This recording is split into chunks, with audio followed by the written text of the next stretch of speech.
hold on. I don't know. Let me see. I'm going to have to probably have my camera pull from there. Excellent. Now you should be able to see me. And now I got to go Discord video. There we go. I'll go like this. Make that appear. Here we go. I'm going to do full screen over here. And then we'll rework. Shrink this down. Perfect. Loving it. Yeah. Welcome, TJ. Welcome. Amazing. Yeah. All right. I like it. Sorry. Don't mean to interrupt. Yeah. No. It's fine. We like right before I answered the call, we had just hit a hype train. So if I'm like kind of like, whew, it's because we hit a level 5 hype train, which is very fun. So TJ Kirk, the amazing atheist. Pronouns. He, she, they, them, ze, zer, it, everything. Any all good? Everything. I don't care. It's all good. Don't even think of me as a sentient being. Just a bad take machine. Also legitimate. Also a legitimate position. You would not be the first person to visualize their self-identity that way, which we respect completely. Decided to come on and this is like 1/3 blackface. I figure that's still acceptable, right? Yeah, I think it's fine. Yeah, I think you're good. It's got I read it as like, like a Furiosa kind of thing from Mad Max. Yeah. So I was thinking like Road Warrior, but I mean, I guess that's a way to do it. That's a way to interpret. I mean, I think everyone who does, I think she was in 1/3 blackface, right? Me? I was?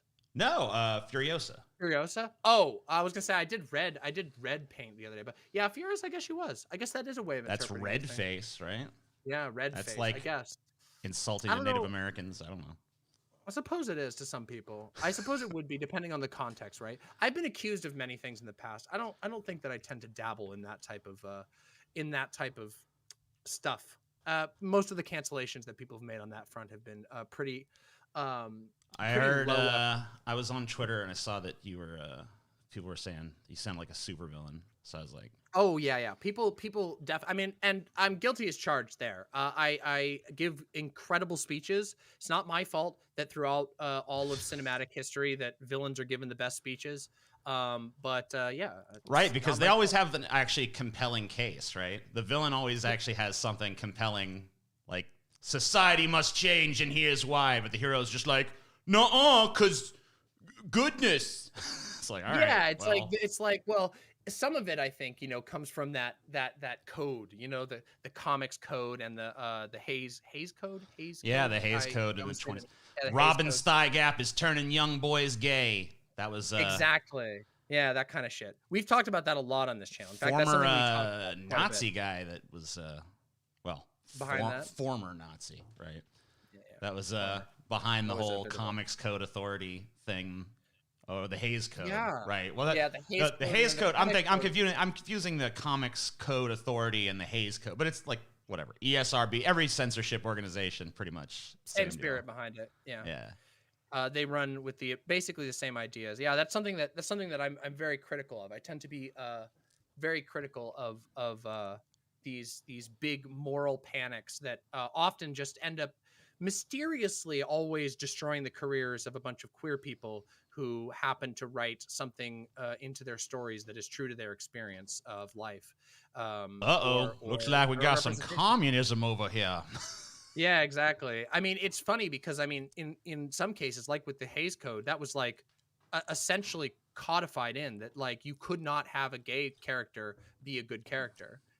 So yeah, there goes those. There's why you get those inspiring social justice villain speeches. It sucks because there's a lot of great pre-Hays, pre-code films, like in the 30s, that are actually like really cool. And not to say there wasn't any cool shit made under the code, there was. And luckily censors tend to be really stupid, so you can sneak a lot of shit by them. There's an old Western, I can't remember the name of it, but there's like a whole big long scene where there's these two cowboys like shooting their gun, and it's pretty obvious that they're like talking about gay sex the whole time. I can't remember what the fucking movie was. Yeah, it's remarkably it's actually there's so much. It's very weird when it happens when you discover or are able to watch like a a film or see a comic or whatever that is like would contain what we would call progressive now, but from like 100 years ago. One such example is, of course, I did some time ago, I did this show called History Mama, where once in a while I like talk about something in history. And in June for Pride Month, I did 3 History Mamas all about pieces of queer history that a lot of people don't know anything about. One of them was to talk about Magnus Hirschfeld, who was a doctor who was like the first like trans-friendly doctor in the world, and was also himself gay. And he made a film in Germany that was meant to be art that was accurately and lovingly depicting gay people, because there was such social bias against gay people in Germany at the time. Of course, this was leading up to World War II. And many copies of it have been destroyed. Very recently, more of it was discovered, an previously undiscovered copy, and we were able to watch some of it on the stream. And it's breathtaking when you see like, oh, like these stories really aren't new. They were just squeezed out of obviousness for a very long time. They were either destroyed or legislated via the Hays Code, so that you have to get to that people have to dance and make weird references that disappear, that stop losing their meaning over time. Yeah, it's unfortunate, but I'm glad to see that. Yeah, on my podcast, Deep Fat Fried, we've done a couple of episodes about trans trailblazers and sort of the like contributions of trans people that they've made throughout history that have been sort of like buried. There's also a lot of great stuff we've done about like early labor leaders that you're just not taught in the history books. But it's important to learn about fucking George Washington chopped down the cherry tree and then told his daddy the silly myths 1,000 times over. Yeah, or like whatever weird stories that you get in like kindergarten about like, oh yeah, this is how Thanksgiving definitely went down. There was definitely one single Thanksgiving event and everybody got along and it was all good because, benevolent white savior stuff. Like, yeah, you get that kind of stuff. And yeah, it's wild. It's wild how much you can sort of catch in the biases that are present in any system by looking at what's fixated on. And American history is a topic that we, especially in the schools, is something we talk about quite a lot over here. It's like American mythology, though. Like it is, what you're actually taught in school. So you're familiar. I'm sure you're familiar with that whole like the 1776 project that Trump tried to pull. Oh yeah. Yeah, that was we covered that. Like we went and read into some of that like live on stream, like back when that was all in the news. And that is exactly what you're talking about. It's just a more blatant form of it, but the mythologizing is so present in our There's a book, and I'm sure you've probably read it or at least heard of it, with People's History of the United States, right? And there was a conservative counter-narrative book that was published a few years ago. It was a Patriot's History of the United States, and it's just basically like 100%. I mean, it's basically the proto form of the 1776 project. It's just like every time someone tries to tell the actual history from all of these like unique perspectives that are completely filtered out by mainstream history curriculums in the United States, at least on the elementary and high school levels. Yeah. Someone they has to counteract. Oh, well, no. See, it wasn't like that. It was. It's actually everything in the founding myth is true. It turns out. It's like, what about all these sources and stuff? Well, they were cranky. Those sources they were communists or they had ties to somebody who was unsavory. So we'll just do a character assassination and then brush them under the rug. Look, a lot of the stuff you hear negative about Christopher Columbus is because he had a lot of enemies, right? Yeah, exactly. His political rivals telling lies. His political rivals who weren't political, they were political rivals for very, very unlogical, feelings over facts reasons. That's what it was. Speaking of Christopher Columbus, there was just a horrible, like, I think it was PragerU that put it out. PragerU put out this like Christopher Columbus, like unfathomably racist. I can't even believe that like this stuff stays up on YouTube. Like Christopher Columbus thing, which was basically that. It was like, yeah, it's mostly just, the Age of Exploration era SJWs were the ones who put out this narrative that Christopher Columbus was bad. He just wanted to get gold so he could be a strong, independent businessman. I'm just like, what the fuck are you talking about? What the fuck is going on here? It's very weird. The historical revisionism thing is like half of like the conservative, the conservative political bubble on the internet these days is just like spending time just lying about history and trying to make it seem like, oh yeah, no, the Civil War wasn't about slavery is another one. Like, oh yeah, definitely, totally. There was nobody cared about slavery about that event. It was all just, the war of northern aggression kind of stuff. Yeah, it's infuriating. I always love about the Civil War stuff is like, they're like, oh, it was the Democrats that did the slavery stuff, and oh yeah, I'm like, okay, but it's like literally all those southern states that were that still proudly fly the Confederate flag all over the place. Although I guess I do see less of that. I do live in the South. I see less of that than I used to, but there's still plenty of that going on. And like, it's like, well, they aren't Democrats. Like, I hate to break it to you. They're not. Yeah, they're not Democrats. They're not big Democratic Party loyalists. You don't see too many, Hillary Clinton stickers next to Confederate flag stickers. Yeah, you don't. I will say, lately, now I live up in the Pacific Northwest. I live in Seattle, right? And so we don't really get as much of the Confederate flags. I saw a lot more of that when I lived in Florida, and stuff like that. But one thing we have seen a huge upsurge in is those Blue Lives Matter or Blue Lives, my God, the thin blue line, yeah, the flag, yeah, it's horrible.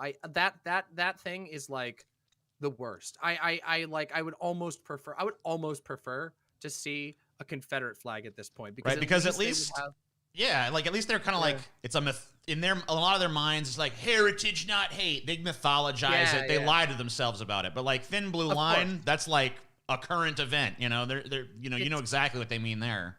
It's not even just a matter of it being the current event. It's the literal imagery. The imagery is a blue line that separates white from black on a black and white American flag that represents the actual imagery is like, oh yeah, the police are the line between order and barbarianism. It is like the most fascist flag you could possibly come up with, and so racist, just condensed into a thing, and then people slap that on their car, and I'm just like, wow, walking red flag. Oh my God. I just like, I see that shit and I go, I will never trust somebody who's got one of those flags. That is just it tells so much about your psychology that you would display. I see them all over the place. That's see them terrible. all over. They're everywhere. Yeah, it's very unfortunate. I'm drowning in them out here. Yeah, I wonder if they think it's like I wonder if people put it on because they think the cops will be nicer to them. Yeah, in our area, it's like nobody this ought to take care of that speeding ticket. It's like, all right. Yeah, you saw the flag, right? So you can forget about this DUI when I wrap my Benz around the fucking telephone pole. I wonder if anyone's ever got a ticket and then ripped the fucking bumper sticker off. Fuck them then. Fuck you. Yeah, forget it. Never mind. I'm taking it back. I'm going to go get the firefighter one. Listen, somebody talked to me about that. I think that the thin red line is cooler than the thin blue line, because what are they standing between? They're standing between people and fire. And we can agree that fire does burn people. So someone said, I once saw a retired cop car with a Blue Lives Matter bumper sticker, and the drivers were two black guys who were smoking pot. It was amazing camouflage. That is ingenious tier, okay? Listen, you will be threatening everyone around. No one's even going to come nearby. That's great. I like that. Impressive. Yeah, so welcome once again. We didn't get to do a full introduction. Do you want to just give yourself an introduction? I'm sure everyone here knows you. Hey, yeah, I'm TJ, the Amazing Atheist, YouTube degenerate asshole. Been on YouTube for 6,472 years and counting. Impressive. I do a podcast called Deep Fat Fried. That's on YouTube. That's also on Spotify and iTunes and other places. We do those shows every Monday, Tuesday, Thursday. We have a live show every Wednesday. We do a patrons-only show every Friday. I also have my channel. I haven't been doing a whole lot on it. I haven't been doing a whole lot on the Amazing Atheist channel lately because I've been trying to write a fucking novel. So I don't have a shit ton of time to write to work on that stuff. But I do post videos on there. I've been trying to do weekly, but it's been a little bit more like every other week. And then I also do live streams on the TJ Does Life channel, which is what I'm streaming this to right now. Hell yeah! Hello. And yeah, you want to introduce yourself to the people watching on my stream? Absolutely. My name is DemonMama. I use she, her pronouns, and I am a political edutainer on YouTube mostly. I also stream on Twitch. I talk about gender, politics, religion very frequently. I also talk about video games, which I love a lot, and movies from time to time when I have time to watch them. I tend to get. I kind of have a reputation on the internet.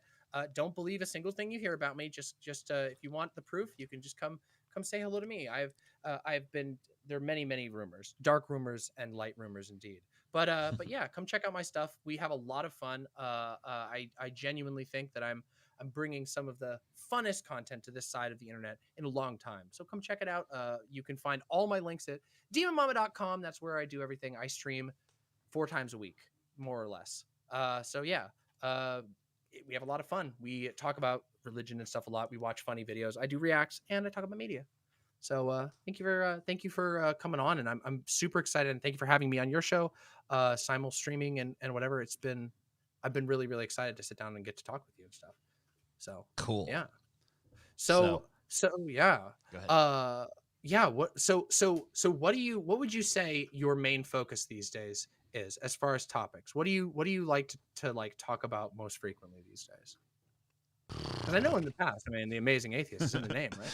Yeah, I mean, I went through the atheism phase. I went through the anti-SJW phase. I went through sort of a more lefty political phase, and I guess I'm still kind of in that. But you know. Sick. What I'm mostly focused on at this point is, Deep Fat Fried, our podcast. And that really doesn't have any sort of limitations in terms of what we talk about or cover. We have a news show that we do every Wednesday where we just kind of like yammer about current events from a very like stonery perspective. And as far as our show topics go, we could do an episode on fucking paper clips one day, trans activism the next day, and some sort of obscure historical event the next. It's just like any topic. I don't care. Awesome. It's basically just try to riff on everything, try to like talk about everything. Variety show, good stuff. Right, and it's just like supposed to be like a show that's attempting to educate people from the perspective of 3 uneducated people who are trying to figure out what the hell they're even going over as they're going over it. So. I mean, I think that can be very valuable. Like, I think one of the things that, people are missing on the internet a lot of times is like conversational spaces where like there's a lot of like political debate. There's a lot of like sort of talking head stuff, stuff even I do where it's like, I'm telling you my political take on a thing, but it's really cool to like have in my opinion like panels or podcasts where you get a couple of different people's perspective on an issue, and it almost encourages the audience to ask their own questions, and I think that stuff is great.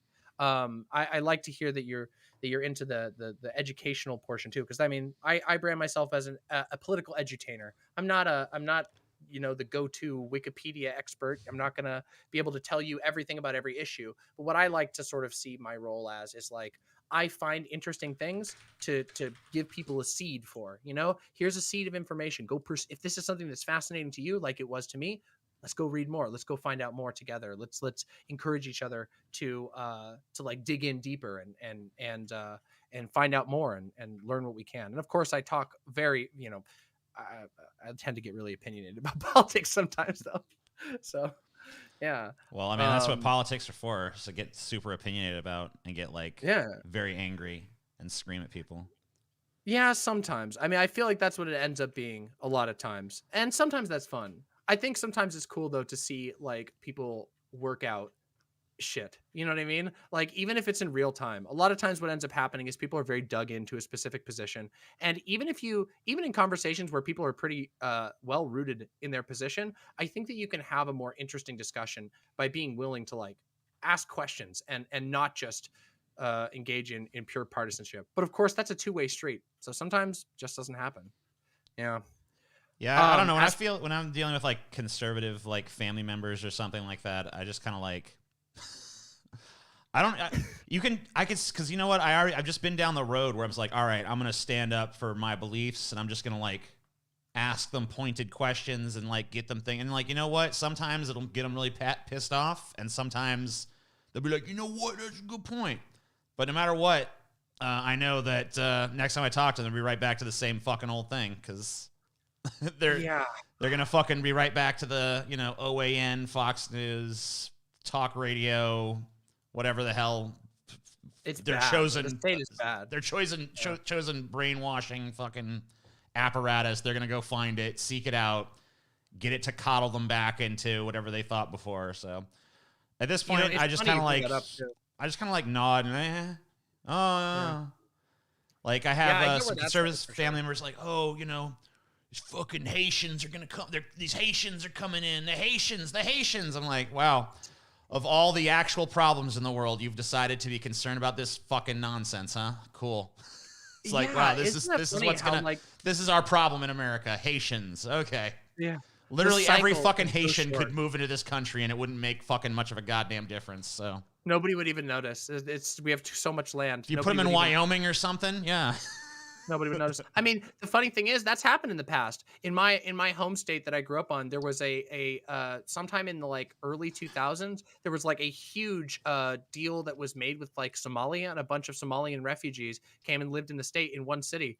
Nobody even cared, because of course this was like, you know, this was like previous to 9/11 that this process began, so nobody cared. Like, there wasn't that same level of fixation. Of course, there's always been like anti-immigrant sentiment in the United States, but it's like it's taken on such a fever pitch that like now it's like, oh my god, there's like, of course you get, like you mentioned, there's the Fox News, the OAN, with these like shout boxes of just constant exaggeration. I mean, we were watching Trump doing some random speech where he's talking about like legions of people like invading our shores. It's just like, dude, what world do you live in? It's like, it sounds like they're reading from a fantasy novel. It's not even accurate. Like, you can't even get a horde of people from a country that has as small of a population as Haiti, and has been through as much shit as Haiti has had to deal with, a lot of which is our fault. Right. And I don't even know how I don't even know how to engage with that sort of thing when someone says that to me. Because it's like, you know, if you and I were working off of the same facts and we just had different opinions about the facts, that would be one thing. Yeah. We could actually have some sort of discussion and maybe try to figure something out between us.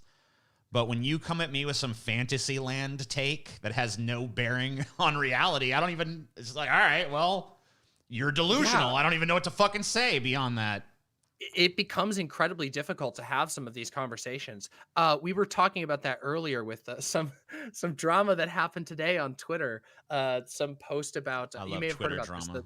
The puppy Fauci, puppy thing. Did you hear about that already? Yeah, because I saw a bunch of conservatives all of a sudden are like, you know what I care about now? Just out of the fucking blue right just now? Animal cruelty.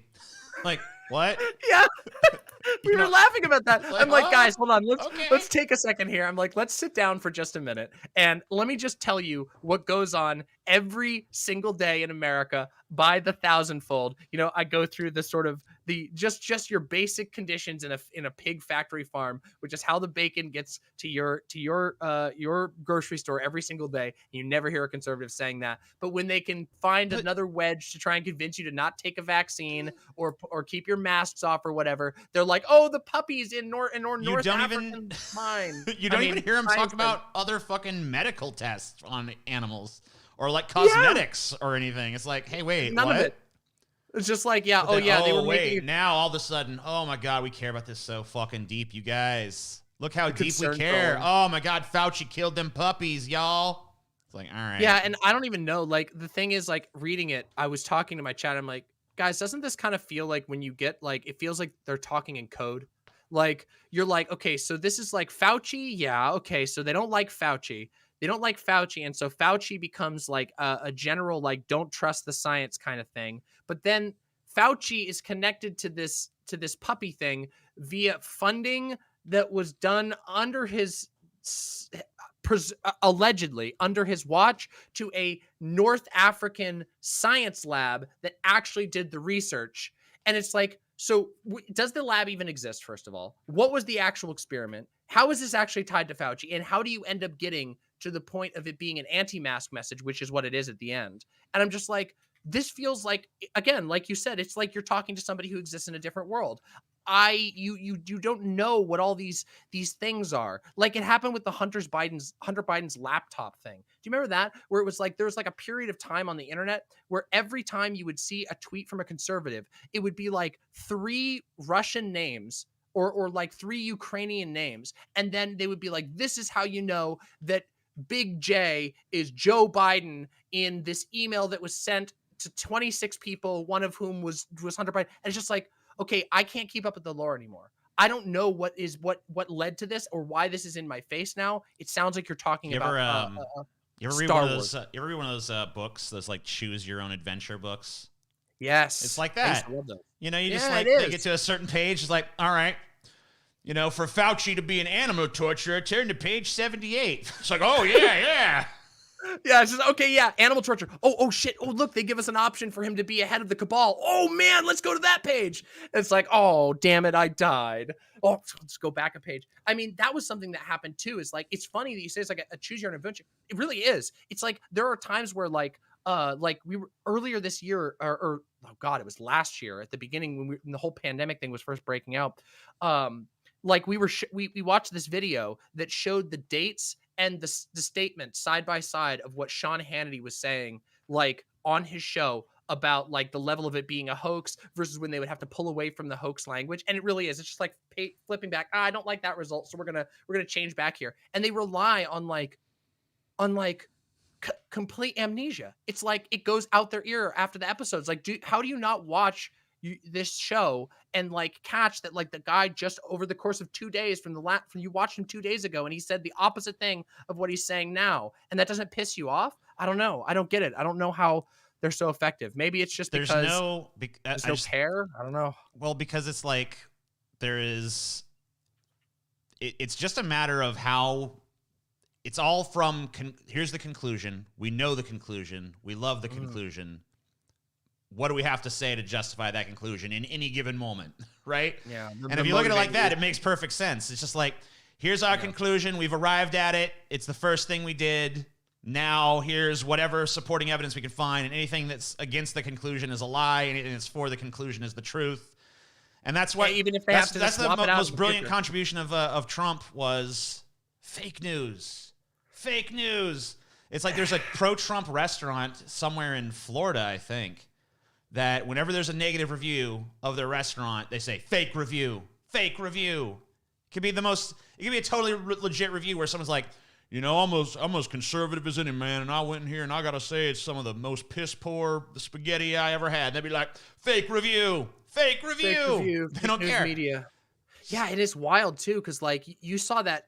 I don't know, like some stuff I feel is like fallen off out of the public mind, which is like I'm gonna have to go back and like and I feel like I remember this because it's something that I had to cover, and you probably remember it because you probably talked about it at the time. But a lot of people forget about like remember at the January 6th thing where like one of the main things that happened was like this crowd of people like gathered up cameras of media crews and just smashed them out of like general journalistic like hate for the idea of journalism. They were just like, yeah, we're gonna fuck up all your cameras. Like, who cares whether you're like on our side or not? We don't care. It's like you are filming this, you're representing this. Nah, we can't have that. We don't want any clarity on any of this. It's such a weird weaponization that starts with something so small, like Trump being like fake news media, and he still does it now. At his speeches, he'll be like, "Those guys in the back, the cameras, they're the enemies," and I'm just like, "What the fuck?" It's like, I mean, I know it's like the fascism 101 thing, right? Like, because of course they always hate the media. It's the same thing. It's happened all throughout time. Anybody who can threaten them by reporting on them, they hate. But come on, it's still so weird to see in real time. It's such an uncanny thing to watch, and watch how it just goes immediately the moment that there's like a big fervor and they all get together in one place with their TPUSA pins and their embarrassing polo Proud Boy shirts, and they just immediately go to town on the fucking media because it's like, oh, those are the people who could expose us for being, you know, horrific, anti-democratic, inhumane racists. It's very frustrating. Yeah, it was. I saw a tweet from AOC, I guess, yesterday or the day before, after the Rolling Stone story broke about how, you know, so many mainstream Republican politicians had colluded with the Capitol rioters and stuff and helped plan the riot. And and it was like, she was like, well, all of these members should be expelled. And I was, I wrote it out. Like so many tweets that I write out, I didn't actually, I looked at it, I was like, I was like, people say AOC is smart, but she misspelled the word hanged here pretty badly. And then and then after I deleted that, I was like, all right, that one's no good. What if I just tweeted hang Trump? No, probably can't get away with that either. That's gonna get taken down. But you want to talk about a hypocrisy though. Here's a hypocrisy. So many people, I've seen them, they go on Twitter. There was a guy, I don't remember, it was Todd Starnes or some equally reprehensible fucking sack of shit, was on Twitter, and he was like, for every one of the troops that died in Afghanistan in this withdrawal, in this recent attack, it was during the bombing, during the withdrawal, every one of them, we need to destroy an entire Afghan village. And I'm like, how come, if I was to say, like, let's kill Todd Starnes, I'm bad. But if he says, let's genocide people in Afghanistan, it's like, well, that's okay, though. So, yeah, interesting how they get away with that. I don't know, but then they're censored. It's like, it's funny. We were talking about the censorship thing. Did you see that story out of was just launched today? It was reported on. I think the one that we read was from the Associated Press. So it's not like this is some fringe media. United States, fake news. United States, Canada, the UK, Germany, France, and Japan. Every single of the versions of Twitter in those countries all have a significant, measurable bias towards right-wing pundits and right-wing journalism in their own algorithms. This is an internal report by Twitter. Twitter was like, "Oh shit, our algorithms are promoting right-wing media," and it's like. And they claim they have a bias when, like, literally it was like, how many years ago was it? 3, 4, maybe 5 at most years ago that, like, Phil DeFranco had a video, like Phil DeFranco, like sitting here at that point, like at the very peak of his popularity, openly reporting on how YouTube was demonstrably suppressing LGBT content. Like, they're just like, oh, if we have invisible tags, if we think that you're talking about LGBT stuff, you're just going to get deboosted in the algorithm. We're not even going to tell you about it. And it's like, we just forget. People just forget that it's like, oh no, we know which way the bias goes. We know who gets biased against. We know it's anybody who doesn't fit the taste of Coca-Cola Corporation, who still, largely subscribe to, at the end of the day, sort of Christian conservative norms to sell their advertising. Well, you know what it is a lot of times is that right-wingers are so bad at figuring out where the line is for some goddamn reason. So they just they're really bad and they just walk right on by it, and they're like, "I'm being censored. Look how the right is censored." It's like you basically literally were like saying genocide shit. Whereas like left wingers are a little smarter, so when they see that I'm coming up against the line, I better not say that. They just don't say it. Well, yeah, it is funny because we've joked about so I've spent a lot of time in like the Twitch panel scene, like doing those panel debates that always end up becoming blood sports and all that. I don't really do them anymore, but I used to. And we used to joke all the time about how there was a conservative affirmative action because it was so hard to find conservatives who could even follow the most basic rules of just general respect. We're not even talking like major rules. Like I like being able to say my little reclamatory slurs. I like to drop my F slurs and my T slurs, and I'm trans and I'm gay as fuck. I want to be able to say my slurs, but I get it. If somebody asked me, come on my show, don't do that shit, whatever, fine.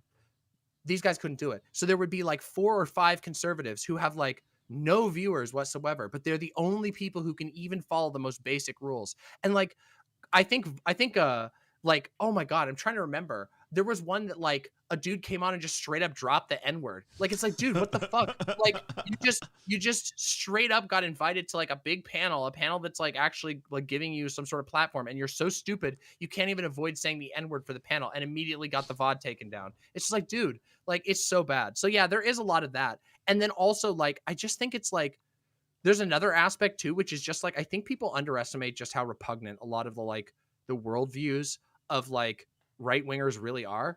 Like, I mean, we could talk about the Crowders who get away with shit to an unbelievable degree, but like Crowder's worldview is disgusting. The things that he engages in and advocates for is disgusting. Not even like the worst lefty you can think of. It does shit like where he does like react videos to Asian faces, and that's the joke. So I was on a network with with Steven Crowder at one point back in like the network days. Yeah, there was like a little subdivision of I think it was Maker Studios called Polypop. Huh. And Steven Crowder was on it, and I was on it, and we both had the same like rep. So I made a video. So Steven Crowder, he would not. I've been blocked by him on Twitter like forever. He's not like because I made some videos against him like really early on in his career, and it was like before everyone hated his ass, I guess. So he was like, I was one of his first haters, so he was like, fuck that. Nowadays he probably wouldn't even fucking blink at it, but at the time, I guess it was like, who's this asshole hating on me? So anyway, he did this thing. I think it was this event that precipitated it. I might be getting the actual event wrong because there was a few little exchanges between us, but there was a moment where he was making the rounds on like Fox News and stuff, claiming that he had been attacked by a union guy. Yeah, I remember that. Right, that was the guy who that video was that was a funny video. And to watch. So I watched the video and stuff, and I'm like looking at the video, I'm like, something doesn't add up here, because like you see this dude was like had fallen down on his front. And it looked for me like the conclusion I drew based on the fucking footage was that Steven Crowder had pushed this dude down while his back was turned.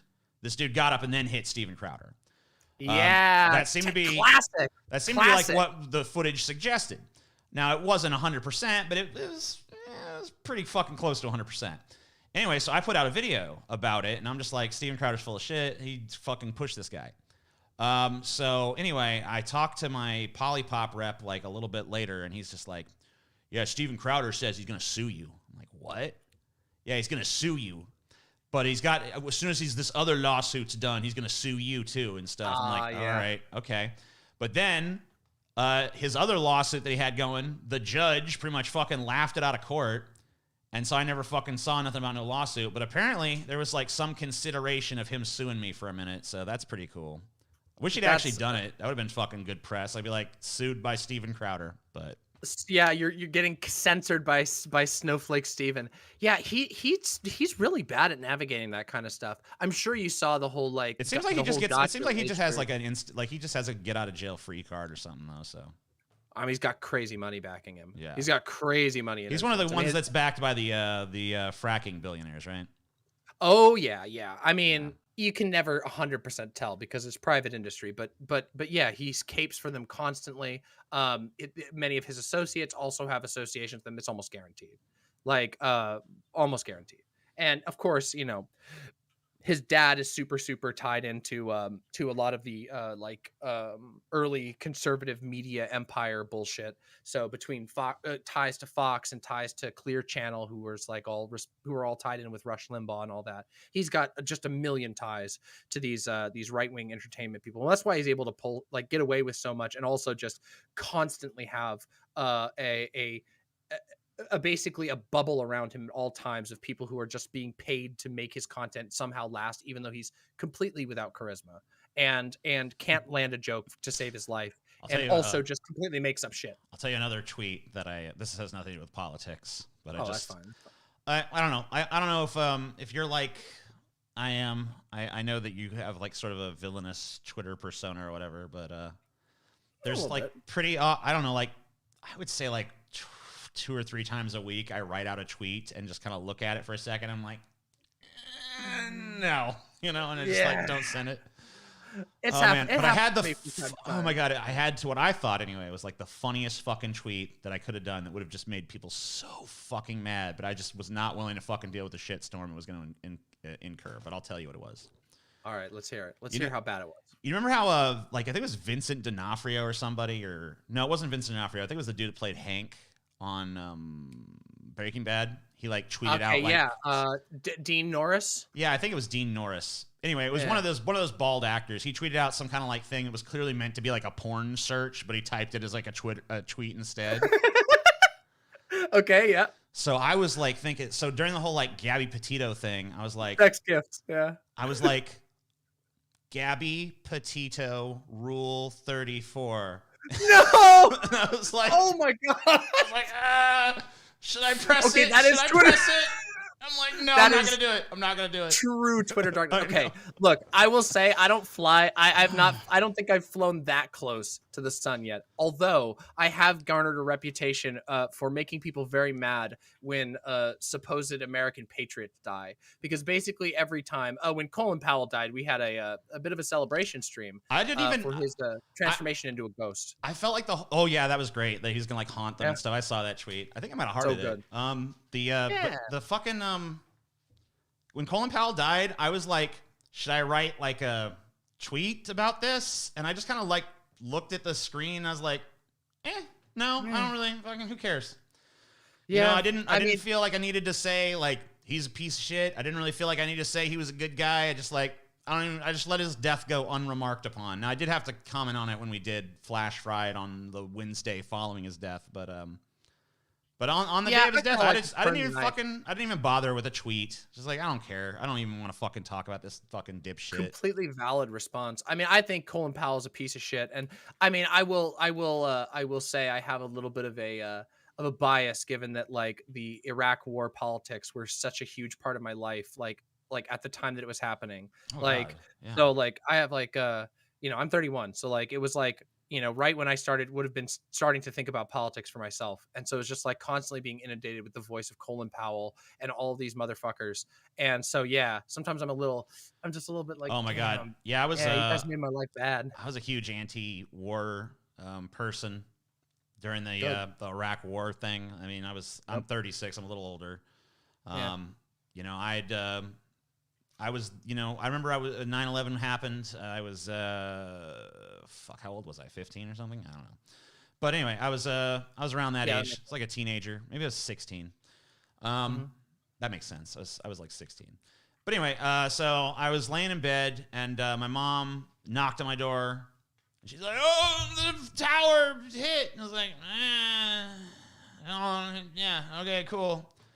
"Oh, God, they hit the other one. We're under attack. Terrorist attack." I'm like, oh, well, I guess I probably should get out of bed then. So I get out of bed and I go and I sit in front of the CNN for, forever. And I wasn't in school because I dropped out at the time because I hate school. Which, by the way, there's something we can talk about. Yeah, I was hoping we could get to that because I know that's like one of your more famous, supposedly bad takes, but I agree with it, so whatever. Yes! Oh, we're gonna have a base conversation about this. Oh, great, sick. I'm so happy. I've been beset by people denouncing me. I saw all but we'll talk about it. But anyway, I left school and shit, and I was. I watched the thing and blah, blah, blah. And I was like, all right, well, this sucks, I guess. And, well, hopefully we'll be okay. Then I started like, hearing we got to go to Afghanistan. I'm like, oh, I guess maybe that makes sense. But then it was like, we got to go to Iraq. It's like, Iraq? The fuck do they have to do with it? It's like, well, they helped. It's like, did they? They got dirty bombs. They got lots of weapons. It's important we go there. And it just became super obvious pretty quick that it was all bullshit. And so, I was like hugely against that war. As I think a lot of people, left and liberal alike, were against that war at the fucking time. And, man, it was just a fucking hideous time. But I guess I don't really have a point to this. I just wanted to fucking say that I was also against that shit. But let's talk about compulsory fucking school. Yeah, shit. Let's do that. Let's talk about it. So I had a quote unquote take. So like I'm sure you probably saw unfold. Probably saw some of the drama unfold. So I saw it like mostly through the lens of Twitter people. Okay.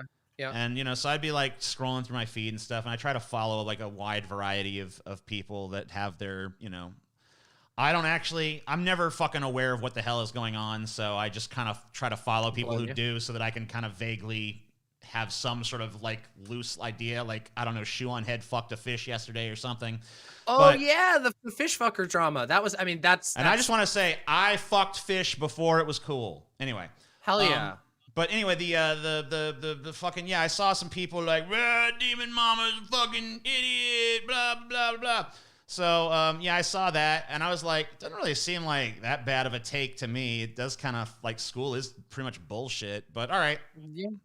So what's the nuance that I'm missing around now? So Oh God. Okay, so like on that particular incident, it started with this like small anarchist, like eco-anarchist poster. I say small, but I think they actually have a bigger Twitter account than me technically, but not as big of a YouTube following. So, but they made some post about how like school is mandatory schooling is bad and it hurts kids, and someone freaked out about that, and I like sort of chimed in a little bit to be like, hey, like I feel like you might be like some of the people responding to this might be going a little hard and being like, this person is like anti intellectual and all this. I'm like, that's not really what they're saying. Like they're criticizing school as an institution, which I think is perfectly legitimate to criticize. And so of course it goes back and forth. The Twitter machine happens. And my basic take is like I have a lot of issues with the concept of compulsory schooling. Not because I don't think that like learning is good. I think learning is incredible. I just tend to think that like the way that we do schooling, the way that schooling is done in the framework of like highly industrialized, highly imperial states, combining that with compulsory education means that what you actually have is you're basically building a compulsory propaganda system. It's not actually about learning. It's not actually about encouraging people to learn the best way possible. It's not about encouraging them to become the greatest people that they can be and pursue their love, their or their passions, or even be equipped to do those things, or to self-realize, or to have healthy, mental self-care or anything. We don't teach any of that. None of that is all that is sidelined in the name of job skills or essential knowledge that is again determined by largely, I mean, it's a complicated process, but by the state via the economy. The economy has demands. The state has control over what gets taught in schools. They say we need these jobs filled. This is what we're going to push in schools. This is what's going to be considered valuable in schools. And anybody who goes out of that is going to be discouraged in schools. And discouragement in schools can have a lot of forms, a lot of really negative forms. I mean, everything from detentions to just straight up abuse to some of the things I was talking about in this conversation was stuff like permanent records, which is a horrifying thing to do to a kid. Like everything that you do, no matter how frustrated you are, like you're a kid, you might not even have you're fully figured out your emotional control yet. That's going to stick with you forever. And they tell you all the time, it's going to stick with you forever. It's going to ruin your life forever. So of course, there's a lot of kids who in that structure, not only don't learn, but come to hate learning. And so I have just a lot of critiques about this idea of like mandatory schooling, especially. And I'm a little bit more lenient on like mandatory education, although I think there's huge problems with that terminology as well and that way of understanding things. But mandatory schooling is like, I can't defend it. I can't sit by and defend it because every time I get into a conversation about this, people go, "Oh, well, yeah, but like, you got to reform to that." And I'm like, "Well, why do you say that I have to reform to anything when I think the thing that we're doing right now is really bad?" Like, basically what we have in the United States is like a wide recognition that our schooling sucks, that our schooling is underfunded, that our teachers are way overworked, that kids have a horrible time in school, that kids have horrible nightmares for the rest of their life about school. It's clearly traumatizing to children. They're not even learning that much. It's all about like standardized testing, and also it doesn't actually address the issues that people usually bring up in defense of it. So I'm like, so how am I supposed to why should I have to presume that that like the position of like this mandatory schooling is correct just because it's what is currently the law? I don't think that's right. I think that like people have like I think we have an abundance of evidence to this, and of course like I'm sure I have a couple of conversations about this topic scheduled because people want to debate me about it. Still, all this time later, which is okay, fine, sure. I mean, like it's something I care about, so I'm going to talk about it, even if I get a little tired of going around on the same like arguments.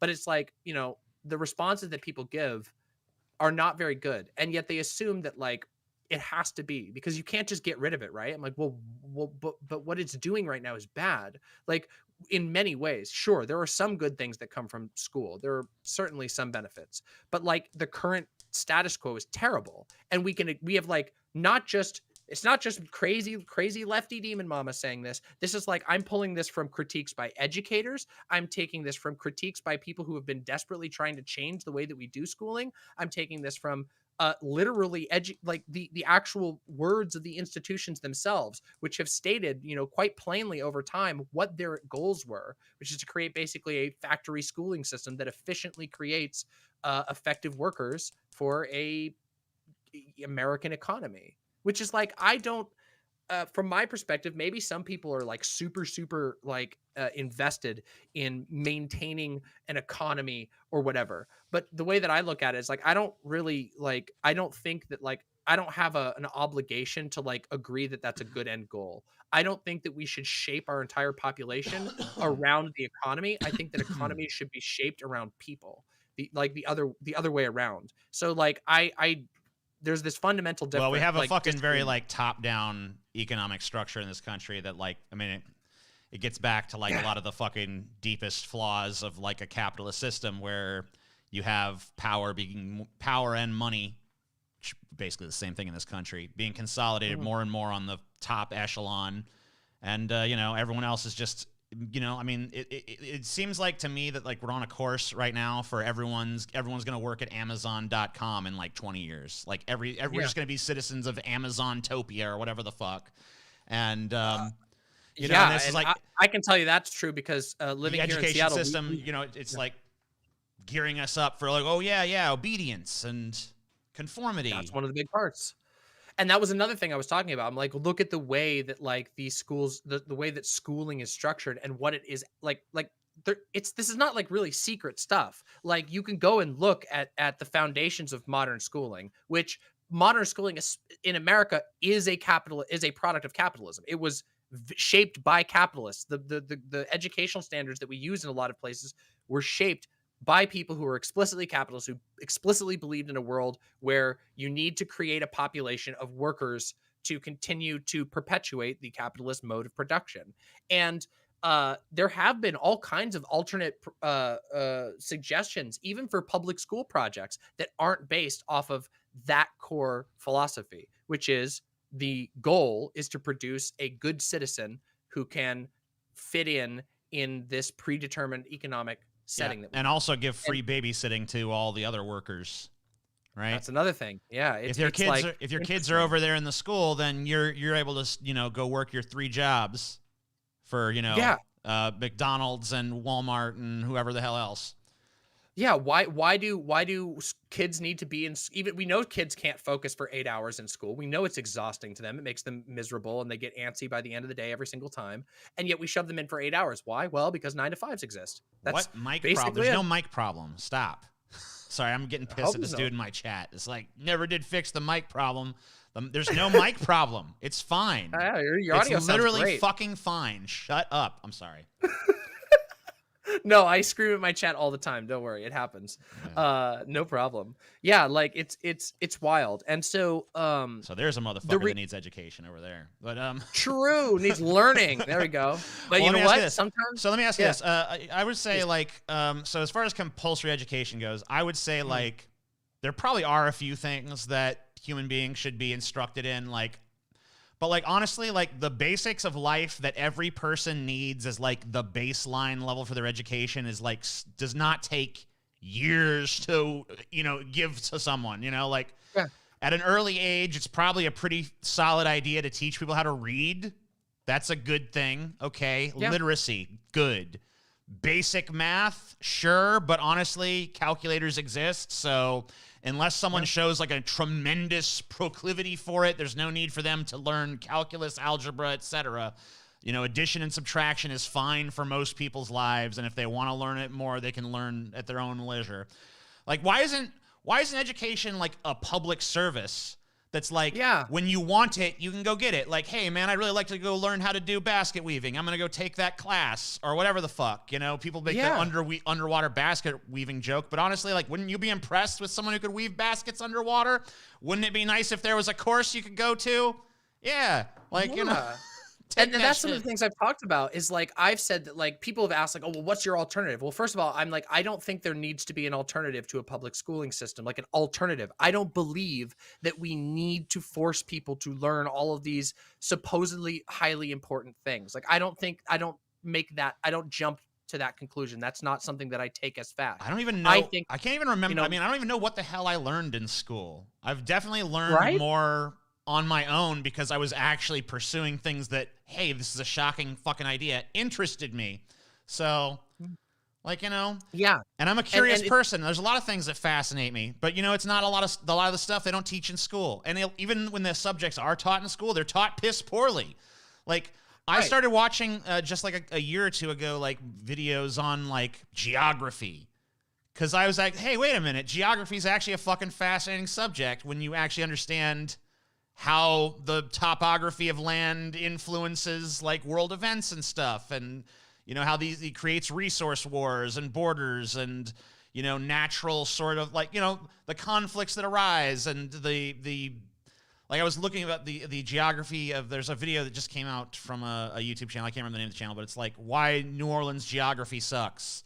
And I live near New Orleans, so I was fascinated by that. And it was like about the rerouting of the Mississippi River and why that was such an important trade route back in the day and all this stuff. I'm like, you know, if this information had been presented worth a shit in my life as a kid, maybe I'd have cared about it. But it was just all rote, joyless, miserable teachers teaching miserable students who no one wants to fucking learn the material other than just like so a test can be passed at some point in the future. There's no actual fucking love of learning that's, you know, facilitated in these institutions unless you have like one of the rare good teachers that truly cares, that isn't burnt out, that isn't miserable, that isn't totally dejected and overworked by the system. You know, so I mean, it's like there's no fucking actual love for education in the school system. So I mean, even if I think that there's probably some things that should be compulsory as like literacy and things like that, because I think that that's important, and I think that, you know, a kid is not necessarily going to be able to make the decision for I don't want to learn to read. Well, you know, you're probably going to need to know how to read, so get in there. But most of this shit, the thing is, like, with that, I brought up, I'm like, okay, like how people were like, oh, like, you know, what if the kid's just like, I'm not gonna learn anything. I'm like, okay, so first of all, like, have you ever actually talked to a child? Like, it's actually quite easy to get children excited for things that they're not immediately open to because they're kids. They don't know anything about the world yet. And they're like, natural curiosity is a part of our evolution. It's like literally a documented part of our evolution. We have to be able to do that. Our brains are all like that with very, very few exceptions. Of course, there are some like really severe cases where people have really severe learning disabilities. And once again, our system does not address people with learning disabilities. As we know, people with learning disabilities have the worst time in our school system. Put them in the special class. Exactly. And then neglect them. You're going to make a macaroni picture. It's like, all right. Yep. And it's one of those things where I'm like, yeah, I have a lot of problems with this. Like I don't think that you even have to I don't think you have to make it compulsory in order to encourage things. I think you can say, wow, yeah, we can all acknowledge it's really fucking good to learn stuff. There's all kinds of skills that maybe you don't even need that are super awesome to learn about. Like, I think that most people do benefit from like some learning of understanding of science or the scientific method, even if they don't necessarily use it in every portion of their life. I think it's very valuable. But so I would say the main criticism I would have of the worldview you have here is not even really of the worldview itself. It's just that it would require a very different country. It's like, it goes beyond just like, we need to change the education system. It's like, you need to change the economic system. You need to change like the work-life balance in people's lives and the entire like economic structure of how people are organized and a number of other things just to get to the place where you could even institute the world you're talking about. Because right now there's so many people that are just like so left behind. Like if it, you know, it's like, well, you know, children love to learn, but like there's plenty of parents out there that have no interest in teaching their kids because they're, you know, first of all, maybe they didn't even want kids, but they were pressured into it by like weird social messaging we have to just breed and breed and breed. Even if it doesn't make sense, even if it's not what people really want, you know, and it's like, obviously there's a biological imperative towards that too. So, it's pretty easy sell for most people, but like you could think about like all the things you could do just by making people realize that they're under no like obligation to have children. Cause like there's so many people out there that really just clearly never wanted them, that have these kids that are just a burden on them. It's just a total fucking miserable mess. They have no interest in actually raising them. They have no interest in actually teaching them. They have no interest in fucking controlling them. They have no interest in fucking teaching their kids anything. And, I see them all over the fucking place. But the problem is we live in a culture where it's like, have these kids. And by the time people realize, like, I shouldn't have had these kids, it's too late. You got them. I mean, and the other thing too, though, is like there is, So you touch on a couple things there. The first one is like, this is like something that requires challenging a lot of our assumptions about society, a lot of the way that we do things. And to me, that's the point. I think that the only possible way that we can ever have a better world is if we get people to think about what a better world looks like. And then they can start positing alternatives or different solutions or totally new ways of doing things. I think one of the things that's very bad and sinister about the current period of time that we live in is that there's basically there's like a handful of people who have more or less decided that they know the only good way to live. And it just so happens that the only good way to live is to tie your shoes, shine your face, buy Amazon product, and go follow all the rules, no matter how absurd the rules are, even if the rules have you strapping an Amazon watch onto your hand that literally counts your work actions down to 10-second intervals. And this is the world that a lot of people are saying. And I don't believe in that world. So I want people to think about what things could be better, the ways things should be, and the way that we could build them to be better, or alternatives to the way that things are. And I think that, my approach to politics is not like, my job is not to come in here and tell people the policy prescriptions. People like to use that word policy. I kind of hate it when people invoke policy. I don't make policy. I'm a YouTuber. None of you who are watching me, none of you who are watching either of us make policy, unless by small chance there's a politician listening right now. And even if you do, you still don't make policy, because you've got 500 other people you got to negotiate with, and then you still got to get it through Mitch McConnell. So I don't really care so much about this mysterious idea of policy. I don't really care about imposing my worldview on other people as the right way to do things. What I'm interested in doing is inspiring people to come up with better ways of doing things than the current system. And like, when it comes to schooling, I would love to see a world, and I think we have pieces of this world already. Like, for example, I think Wikipedia is like a standalone, like, it's a little treasure. It's this thing that a bunch of people can participate in. It's structured in such a way that it is sort of independent and very, very hard to undermine.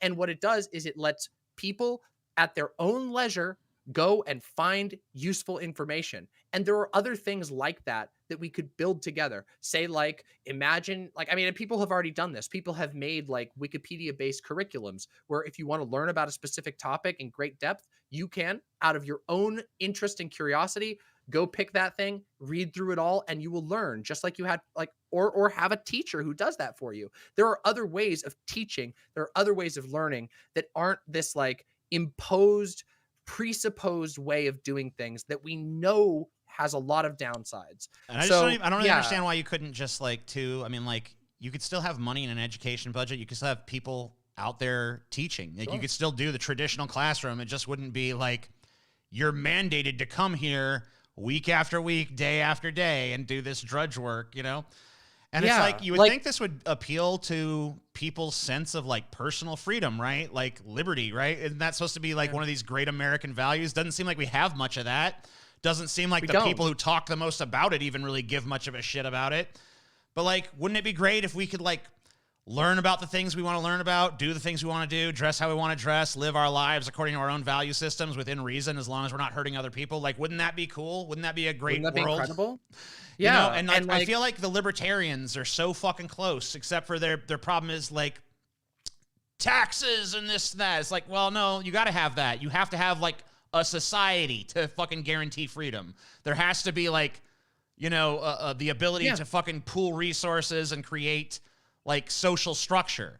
If you want you maximize freedom by giving people choice, and you maximize choice by creating, a very complicated social structure, more complicated than we have now in a lot of ways, but people can navigate it the way they want to, then the world really is a choose your own adventure book instead of just like, here's your life plotted out from birth until death, and very little variance will be tolerated. You can choose from the Amazon approved option, the Facebook approved option, and the Google approved option. Those are your 3 options. Which one do you want? There you go. Your 3 flavors. Yeah, I agree. I mean, you can work retail until the machines replace you. How about that? Yeah.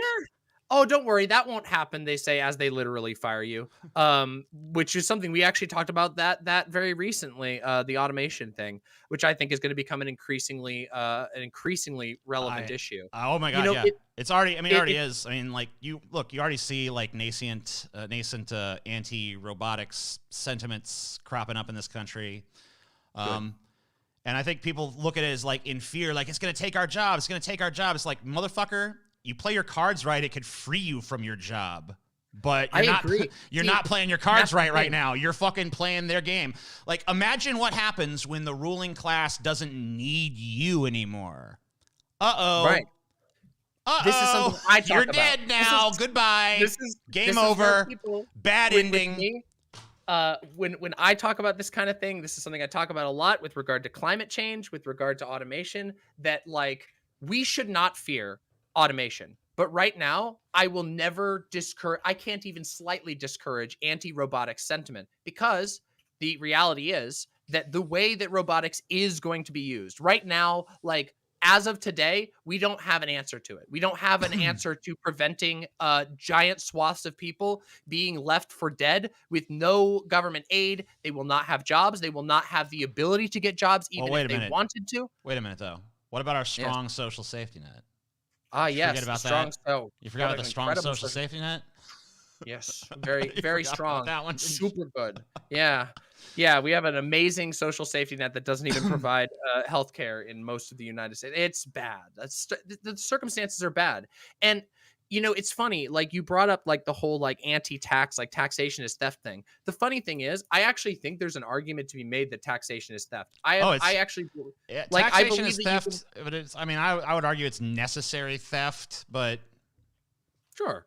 I mean, you could argue that. I just think it's funny that, like, the taxation is theft people, these like the sovereign citizens and the, like, ANCAPs and stuff, they fixate on the completely wrong aspect of it. They're like, oh, I hate that I have to pay my gas guzzling tax and all this shit. When in reality, it's like, okay, if you want to actually bring, like, a meaningful philosophical critique to taxation, you absolutely can. I mean, I spend a lot of time, like, one of my big passions is, like, anarchist philosophy. So I have a lot of critiques of the state. I have a lot of things that you could, if you wanted to go in bad faith, or if you wanted to goof around, you could say it's basically the idea of taxation is theft, plus some other things. But I actually think that there's grounds to be set on this that doesn't just involve, like, wow, I really don't want to pay for this health problem that I'm contributing to. I don't want to pay for the pollution, you know, for taxes on the pollution that I cough out into the world. And this very like, siloed off and selfish perspective.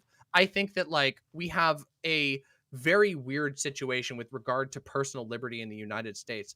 I really don't feel like most people actually think about, like, what that actually means, what it means to liberate the individual. You see people who go around and talk about personal liberty this, personal liberty that, and then they have the most restrictive gender like, ideas of gender that you could possibly imagine. Like, bitch, you don't support personal freedom if you don't support people's ability to identify as how they please. Like, what are you talking about? Yeah, I mean, like, this is something I've drives me fucking nuts. It's like, so, like, the trans issue or whatever, or guns issue, or any of these issues that come up as, like, freedom issues. It's like, when people tell me they want freedom, it's like, I believe in freedom, I believe in liberty. I'm like, okay, let's see. I'm gonna figure out if you really do or not. And then it's like, you know, what you find out after, like, pretty quickly into interrogating him is like, oh, the only freedoms you give a shit about are about the things you personally want to do. The things other people do actually scare the shit out of you. Like, the fastest way to find out about someone's hypocritical positions on personal freedom is ask whether they think that you should be able to get Viagra on the informed consent model, which they will always say yes. And then you ask, well, should trans people be able to get the less dangerous HRT procedures or HRT prescriptions on an informed consent basis? They'll go, wow, hold on a second here. It's like, which one is it? Which one is it? Do you support? Now. Yeah, I'm scared. That's the scary ones. What you mean? The people that I love might turn out to be queers? Oh my God, so bad. It's so bad. You know, I don't know. So when the gay people were the big issue, you know, when gay marriage was like the issue of the land, I guess Texas is bringing it back to the fore at this point. But I heard about that. We're gonna be covering that later this week. Yeah. Fucking Texas. The second we come up with a nuclear bomb that can explode in the exact shape and size of Texas, better off this country will be. Waffle time. You know. Waffle time. Yeah. Texas-shaped waffle time. I'm just saying. I mean, you know, hey, when we can get the good people out, the rest of us got to go. Anyway, no. Fuck Texas. But anyway, when it was a gay issue, it's like, it was so obvious to me that all these motherfuckers that were calling, gays. It's like, you're gay. Just like you're gay or you're afraid you're gay. Like there's enough gay in you that you're scared of it, and that's why you're acting this way. Fixate on it, yeah. So it's like with the gender issue, the trans issue was like, what are you scared of there? Is it your family member or is it you? Is it like you're so scared that there's like a masculine or feminine side that exists within your fucking supposedly cis self that you're gonna fuck with other people just so that you can't even like, because like, they're like terrified of the road being open to them and to the people they know. It's like, oh, and what if they take that road? What if they do, motherfucker? What business is of yours? We all know there are more people. There are more people who are gender non-conforming or who would love to have little bits of their gender that they don't feel they have to, that they don't feel forced into. You know what I mean? Wait a minute. You're blowing my mind. You mean to tell me that, like, the arbitrary social expectations placed upon us based on our genitalia is not for everyone? Holy shit. Yes. I am shocked. I know. Isn't it? It's like the craziest thing you could imagine. I know. It's unfathomable. And yet the free speech warriors and the personal liberty motherfuckers are nowhere to be found when they're passing laws that say that if you really want to use the bathroom, a business owner basically reserves the right to ask you for your birth certificate, which is insane. I'm a transhumanist, and I'm not anti-robotics, by the way. I'm super pro-robotics. I am not even if anti-robotics. Even if the Terminator future happens, I say good on you, Skynet. Hope you did better than we did. But you know, as far as human beings go, like, I feel like in our current form, we're too stupid to possibly survive, and we're in dire need of some upgrades. And I don't know, I feel like, you know, limb replacement kind of stuff, that's a stage towards transhumanism. People have started putting chips in their fucking arms and stuff. The split tongue, yeah, that's a fucking step. Transgender people in general step in the direction towards transhumanism. Even fucking has the same goddamn root word, for fuck's sake. So, you know, like, of course I'm fucking gonna stand with the trans people because I want to be a fucking robotic, huge-cocked minotaur creature in fucking 3,000 years. Like, what's your problem? I want to fucking shoot rainbows out of my ass as I fly through space. Fuck yes. Go to hell. Damn you. Yeah, I mean... And I mean, that's the thing. Like, that's why I take such a liberatory angle towards it. You know what I mean? Because I do want to see people be able to express themselves more. I want to see people be able to live, like, be who they want to be. Like, and that goes in many, many ways. I agree. By the way, just for the record, I shouldn't say that I'm like, I'm not anti-robotics. I'm anti the state of robotics. I understand. You're anti the power structure that the robotics would manifest under, and who would be in control of the fucking technology, because that's a perfectly legitimate concern. Yeah, if we were to implement like mass robotics right now, which we have in some areas, we know exactly how it would go. Only rich people would have access to it. Everyone else would be locked out, and there would be a new class of human made, which is the unenhanced human. It's like Deus Ex stuff. It's just dystopia stuff, and we haven't figured that out yet. We haven't, like, as a society, we haven't put two and two together that, like, right now, the robotics as an entire industry is held entirely by the wealthiest members of society. It's actually kind of like a tragic irony in a way that the technology most capable of liberating us from the shackles of labor, and probably the thing that's like the most feasible path towards like functional anarchy, is also the technology that right now is probably on the path to cement us deep, deep in the other direction. And it's going to be fucking really, you know, to me, like the most important issue going on right now, other than like climate change, obviously, because that's like a huge existential threat to our existence. But the second existential fucking hurdle we have to get over is like, as technology increases, as robotics increases, as AI advances, as machine learning grows ever more complex and rapid, who's going to control that technology? And right now, it's not looking good for the Vox Populi, my friends. It's not looking good for you and me. It's looking like we're going to get fucked. It's looking like we're going to get the RoboCop future. Hell, we're pretty much in the RoboCop present, if you want to be honest. Yeah, we really are.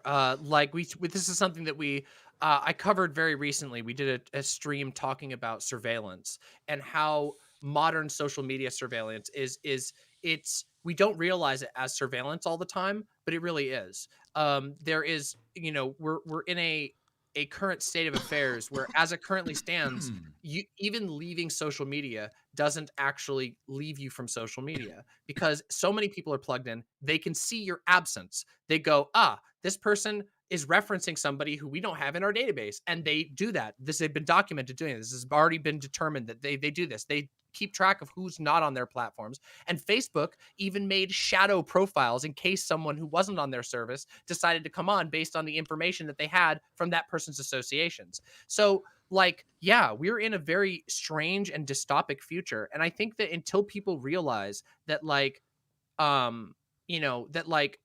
these technology is the inventiveness of humanity is morally neutral. These inventions are tools, but they are currently wielded only by one type of person. That person being somebody who is very invested in the current order of the world, in the current way things are. And if things aren't acceptable as they are now, the people who, if they will remain this way or get worse, if the only people that we ever say can control these things are the billionaires, are the Bezoses and the whatever, and they can choose to say, yes, the way that we're going to use it is to make workers needless, and then we'll build big walls around our city, and when the climate change comes, we'll be safe in our nice arcology, and you will die in the woods, or you will die in a flooded city, and we won't care. And we saw this already happen with COVID. This is something I get so mad about with COVID. Yeah. I don't mean to interrupt, but I mean, I find it funny that all of our billionaires trying to escape the earth for some reason. You notice that? Yeah, weird. It's like, seems like you guys are working on a little exit plan, you know? Yeah, I mean, they've been pretty open about it at certain points as well, And you have to ask yourself, okay, so if we buy the vision that's being sold to us by people like Elon Musk, these tech billionaires who say, oh yeah, we're going to go have a Mars colony, what does that world actually look like? For Elon Musk, it looks like having a golden throne on Mars. Well, okay, realistically, it looks like dying in the shuttle on the way over to Mars. But let's be real. But other than that, Musk is not. I mean, Musk himself would not ever fucking make the trip until everything else was already, like, all the bugs had worked out. He'd sent all his little test people up there. Someone else had already died for him.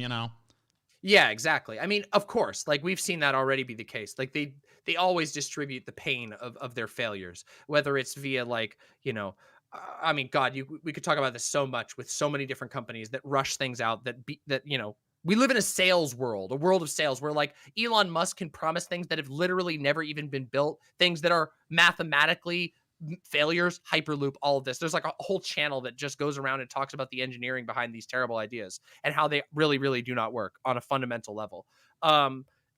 These ideas will get sold as these futuristic solutions. They don't even have an option. Everybody else has to absorb the cost. And then this guy keeps getting to be rich, hoping that he'll find a way, chance his way or buy his way into a solution that will save him from the climate change that's going to come for the rest of us. But what that means for anybody who's the way I describe it is right now there's a bar, and that the bar is who is going to get to live a reasonably comfortable life. and that bar is rocketing upwards. It is just going straight up, and your income's got to be higher and higher and higher, or you're living a bad life. And for those who don't know, the bad life in America is pretty fucking bad. Like, people think that, like, oh, yeah, some of us are doing fine, but like, I've seen it with my own eyes. I've lived that life before, long before I was a streamer. I lived through the fucking wildfire season in California. It was miserable. Like, we lost power for huge amounts of time. Our hospital lost power. Our grocery stores in our town just had nothing for us. There was no one there. No one helped us. It was just people in the area being able to help each other. And this is a story that's become increasingly common. That is going to become even more common. And like, I talk about stuff like, one of the things that frustrates me sometimes is I sometimes sense in a lot of people who are interested in climate change and who are interested in societal change, this idea that, like, basically, it's more or less going to be exactly the same, and then there's just like the earth is going to get bad or something. But what it actually looks like is housing becoming more expensive, computers becoming more expensive, cars becoming way more expensive. So all of a sudden, people who were here before and they could have a car and a computer or whatever, well, they're now below the line. They don't get to have a car and a computer anymore. And not having a car and a computer means they might not be able to get jobs as easily anymore, which means all of a sudden you don't have a house. And all of a sudden, more and more people are falling down into this like forgotten class of people, which grows by the day, especially in COVID. And I look at that and I go, this is what is happening. This is what's going on. Like, if we want to have nice things in the future, we have to figure out how to get them for ourselves. We have to figure out how to help each other get them, or else we're not going to have them. Because I know, like, I mean, I don't know, who knows? Maybe I'll become like a famous streamer or something like that, and maybe I'll make a whole lot of money. Realistically, that's a pipe dream. But me and many other, even people who make a lot of money for streaming, we're soon going to be in the position of where we won't be able to afford things like a computer or a thing that we need for our job. I mean, cars right now, look at car prices. They're fucking skyrocketing. You can't get used cars anymore. You can't get anything. It's the chip shortage is fucking everybody. Like, these are things that are we're going to have to learn how to build new things that we didn't think about because we don't have the backup. What happens in the modern era if like I ask people this sometimes, just like I give them something that happened to me. What do you do if tomorrow you find out, you get a call from your power company, you're losing power for 7 days and there's nothing you can do about it? There's nothing you can do about it. Well, recently I went through Hurricane Ida here. So there was a pretty significant amount of time without power. I mean, obviously there was some warning, but like not much. Yeah. It's like, well, the hurricane's coming. And, it took them pretty much like, I don't know, 10 days or something like that to restore my power. And I was like displaced. I had to go stay with my uncle for a few days and stuff. Up in Missouri. So, I mean, there was like, but I mean, like I had some, I had some savings so I wasn't like, oh shit, I'm going to be destitute or whatever. And, I have like sort of a flexible schedule where I can like do my own hours and do my own shows as a streamer and shit and podcaster. But like, if I was, for a lot of people, it was like they had no choice but to stay because they can't afford to evacuate. And then when they're here, it's like, they have to go through the process of their power's out for days, and it's it's the summer in Louisiana. It's like or late. I mean, it's still summer here, honestly, even in October. Yeah. But I mean, like the heat, the humidity. I mean, like people, it's 95 degrees and humid as hell outside of people's houses. They got no power. They got no AC, and even if they got a generator, they got to go to the gas station and get gasoline for it, and those supply lines are stretched thin because of the crisis. And it just showed me like. And it's I guess it has showed me the previous times, like when I went through Hurricane Katrina and stuff like that as well, that like, it's very easy to take society from somewhat baseline functional to completely dysfunctional. It doesn't take much. It's just like a little like, yeah, and it's a little bit. And a lot of that is because we, like, as a society, have neglected things like community. We've neglected not literally just your local community, like knowing your neighbors, although I think that's fantastic. That's very, very good. But like, we don't have like Like, so many people don't have connections like anymore. Like, they don't have an uncle that they can go stay with, like you said, even though that's like a thing that probably everybody might be able to set up. Like, I could probably house some people if I knew people who were nearby, and I do know people now. I do, of course, in this position. But in the time that I was like in California, we didn't know anybody. We were just stranded in the middle of the mountains with the people that we lived with, and one of our neighbors had a generator that's big enough to power their house, and we had a generator that was big enough to run the fridge on and off. So that's what we did. We lived with no heat, no nothing. We dealt with it. That's the only thing. And now I look at this and I go, damn, that was a horrible way to live. It was terrible and it was miserable. And that experience was horrible. And of course, I've been through power outage. I'm not saying like a power outage itself, but I'm talking a city being out of power. Our whole city, all of the stores, everything, nothing was open. Yeah, I don't know unless someone's been in that predicament where they've been in an area that's been without power for a long period of time, and unfortunately, that's not that uncommon of an experience for Americans at this point. But I mean, you know, if I know there's those huge power outages in Texas during one of the coldest times of the year. A lot of people died. Huge power outage problems here, and I know you guys have been having some power issues in the Pacific Northwest recently as well. PG&E in California is a terrible power company, and they've caused so many fires as well as just contributing to like drought conditions and of course just being a shitty, unreliable power grid in the first place because they don't modernize or update anything ever. You know, it's real. Like, I mean, like, to go without electricity for a long time is pretty much, it's just it's the breakdown of fucking civilization at that point. Like, there's vestiges of it, there's an idea of it coming back, but, you know, you're not living at the same social level because you got no way to charge any sort of, like, device or whatever, or you have to be very creative about how you figure out how to do it.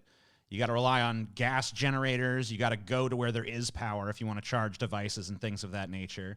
You got no internet connection. You got no, if you have an electric stove, you got no cooking surface, or you're gonna have to go. If you got a gas stove, you might be lucky enough to be able to use that. There's just so many things you're not able to use, and it goes beyond just your personal convenience. You got to extrapolate that to the whole community. Yep. And there's no the grocery store might not have the ability to fucking keep food cold, or if they do, it's like a huge gas generator going, which is sucking up gas resources from the area. It's really hard to get gas. Gasoline becomes a fucking crazy commodity. Sometimes there's price gouging because of that. And then, there's gigantic lines at the gas station for the fuel pump because, everyone's trying to power their generators, those lucky enough to have them. So, I mean, like, I don't know. It's like you have no electricity. Society, as you know, it pretty much crumbles really quickly. Yeah. And that's why something I say is like, something I say frequently on my channel is like, life is never going back to exactly the same way that it was before, not even close to before COVID.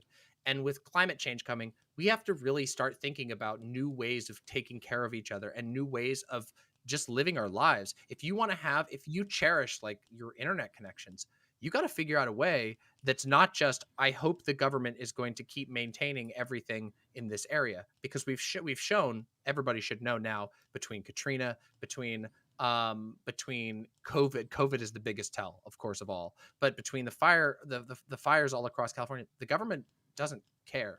The corporations are the ones who've made the laws in a lot of these places. PG&E is a great example of a company that just maneuvered itself into a position where it basically controls most of a state's power, and the state can't do anything about it because they gave them that power. They gave them the legal right to do that thing. And there's just nothing you can do. So then what do? What do all the people do? Do we just lay down and die? I say no. I say we need to figure out ways to get around this stuff. Maybe we start sitting down and saying, okay, so let's look at our neighborhood. Let's get to know everybody in our neighborhood. Let's start reconnecting with people. Let's move in near each other, near people who we know. If we can do that, when we get an opportunity, let's live near people that we care about. Let's find out a way that if the power goes out, maybe we can all share a generator. Maybe we have an alternative refrigeration solution. Maybe we have a community food bank or a community armory, even if we have to go hunt, if it's that bad, something like that. I usually don't think that you need to go to like extreme survivalist measures to be able to go, oh my God, like we need to be able to take care of each other. Like we need to be able to actually take care of each other. Sounds like survival notes for the apocalypse, basically. Yeah. I mean, and I get why people go like, oh, this is like super doomer and shit. I'm like, are we watching the world? Like, right. My wife is the same way. It's like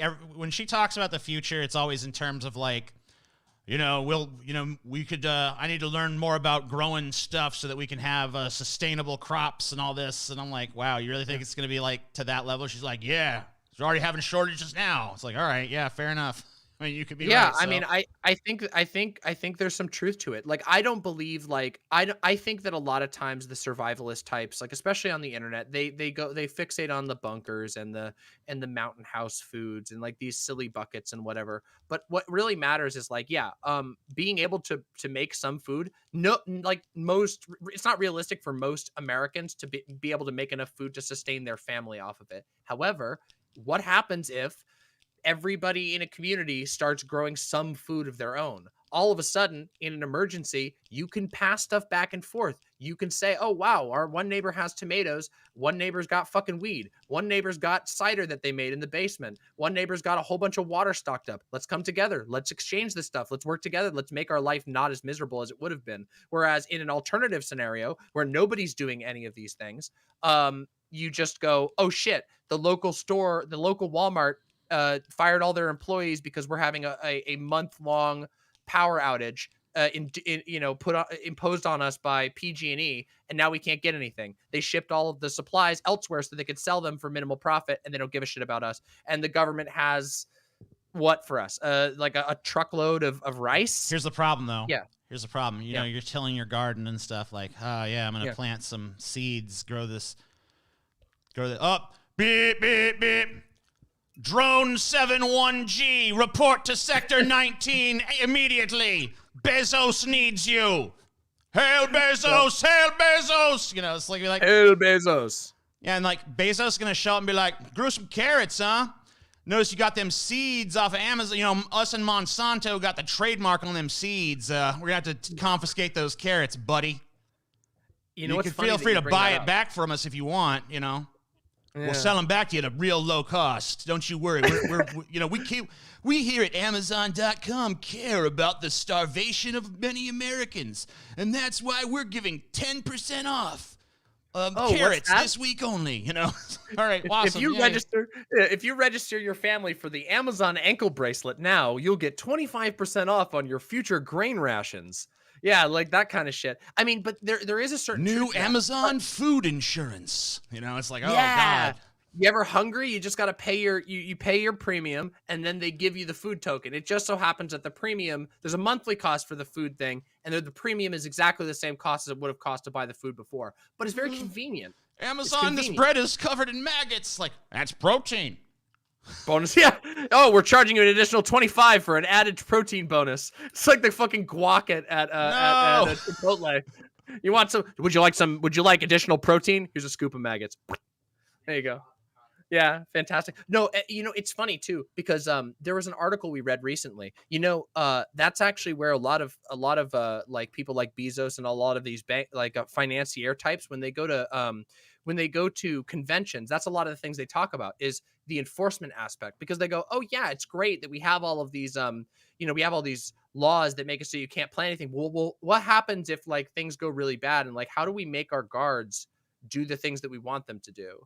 Like, can you tell me how to do that? And like that's like literally what they're asking. They're saying like, how do we have a standing army so that we can crack down on people? Because that is a problem. Like Bezos himself is he's got a wrist the size of a fucking pencil. This guy can't do shit. So he needs an army, and he needs drones with the guns, you know, marked on their back and all this shit. And he needs people to do that. So they're looking into that. But what that does mean is that they are these people who are in that position, the people who are trying to push towards a super monopoly over Whole Foods and everything else. They know that there's a weak spot. They know that if people just say, we don't respect what you say we're supposed to respect, that they would be in a rough spot, that they might not even be able to succeed. And so I always say, you know, maybe we should take attention to that, and maybe we shouldn't be so willing to do everything that they tell us to do, because we know it's not in our best interest. We know it never is. They always say it is. We've seen it. We've seen the work conditions in Amazon. We've seen where they go with it. They believe that humans should be squeezed until they collapse because it's for the greater good of Amazon. Why do you think they have what they call a high churn rate? Which I think the phrase they use just tells you all you fucking need to know. Just churn. And right now, Amazon's big concern is like, fuck, we burned through so many of these fuckers. We might run out of fucking saps to work for us. What are we going to do? Yeah. We might have to. That's literally happening all over the country. Like there's two sides of the whole, like, help wanted signs up all over the place. First of all, they've increasingly over the years, corporations have realized that if you put help wanted signs up in all of your stores all over the country, it gives off the idea that there's more jobs available than there actually are. And therefore, on a passive level, people will pitch lower for their pay. But also, there's a legitimate job shortage going on right now. And that puts our country in a very weird place, because like it doesn't seem like the corporations are willing to pay more. I drove past a Wendy's the other day, and it said now hiring up to $10 an hour. I'm like, up to $10 an hour? Fuck off. Wow. Incredible. It means nothing. Yeah, The right. cost of living has gone up by like that would have been exciting like 20, 30 years ago maybe. Yeah.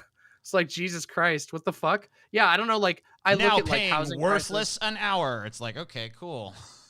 Here, we're gonna pay you. Guess what? We're gonna bump you over the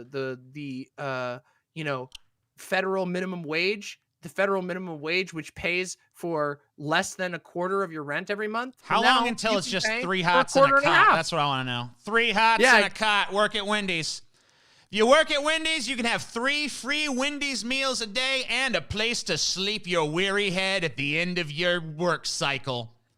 I mean, if it's not going to be Amazon, if it's not Wendy's and Amazon who does that, somebody's going to do that, because we do have a lot of people who don't have that. The homelessness crisis is on a rise. I feel like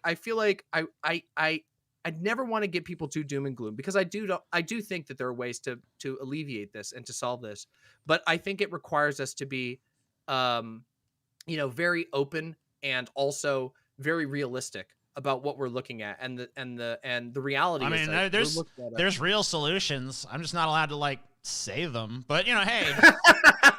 That's funny. We were talking about that before. We were talking about how what things you're allowed to talk about can sometimes be a very interesting gaze into what people I've honestly thought about it, and I've been like, man, there's a lot of shit I want to say that that I just like.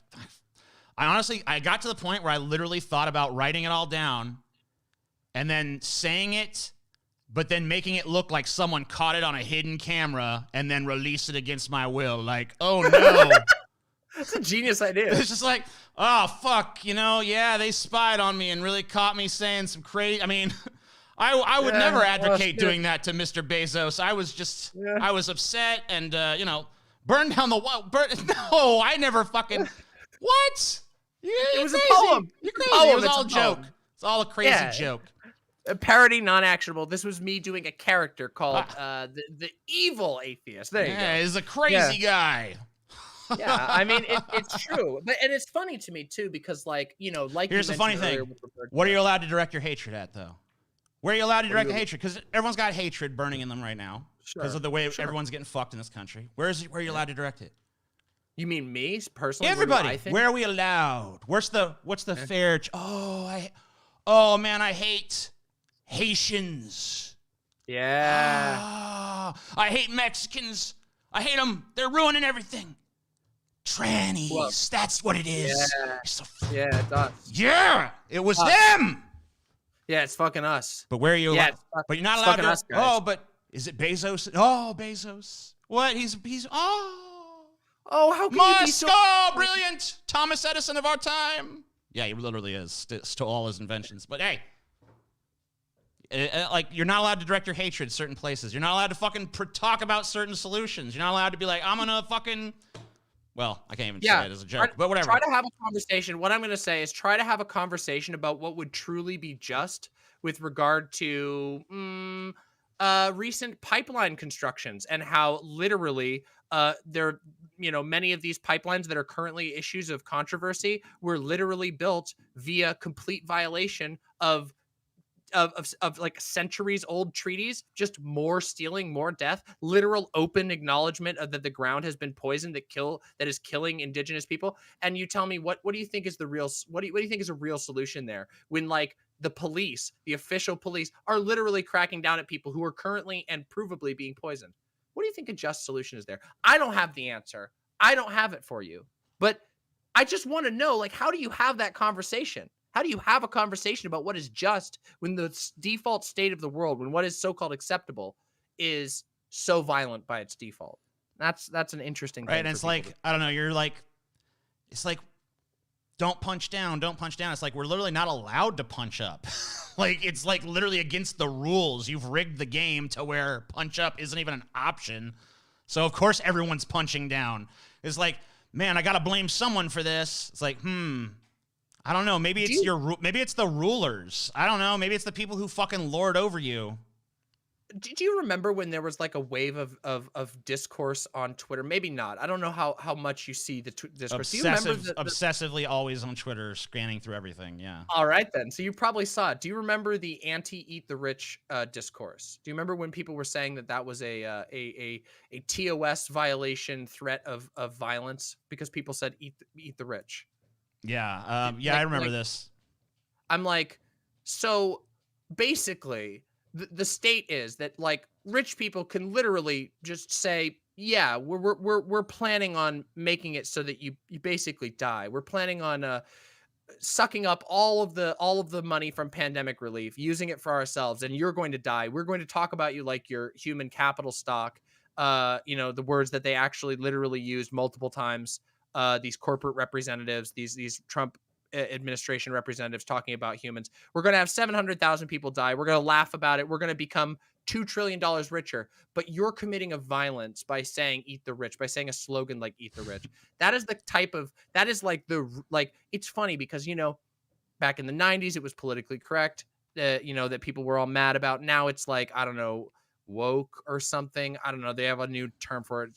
Critical race theory, whatever stupid bullshit they come up with every single day. It's the same fucking idea, cancellation or whatever. It's like, it's really funny that like there's so much paranoia over like, we're getting canceled. They're canceling all of us. You can't make a joke anymore. And then all of a sudden you make a joke, like you say a thing like eat the rich, or you say, yeah, maybe it's kind of fucking shitty that like somebody can sit here with their foot on the neck of the poorest people in America and just watch them die and like, laugh about it. Or in the case of PG&E, literally have take all of their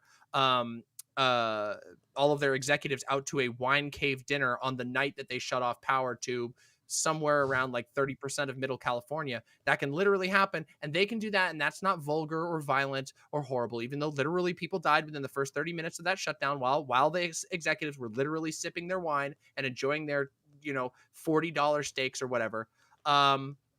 But yeah, don't you dare say. That's why I just feel like social conservatism is a rich people psyop, dude. It is. It totally is. Fucking it's like it's a rich people psyop on fucking the population. Like there's a reason why so much conservative media is so funded, and why all of their ideals and ideas are just constantly shoved down everybody's throat. Why they fucking are. I mean, and it's like because the whole message of it is blame the fucking lowest among you. It wasn't the rich people. It was the immigrant.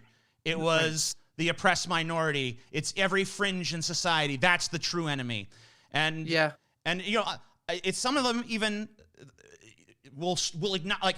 I talk to every fucking like month or so. I'll get somebody in my inbox like, you used to be cool, now you're whatever. And so they'll and it's always a conservative, right?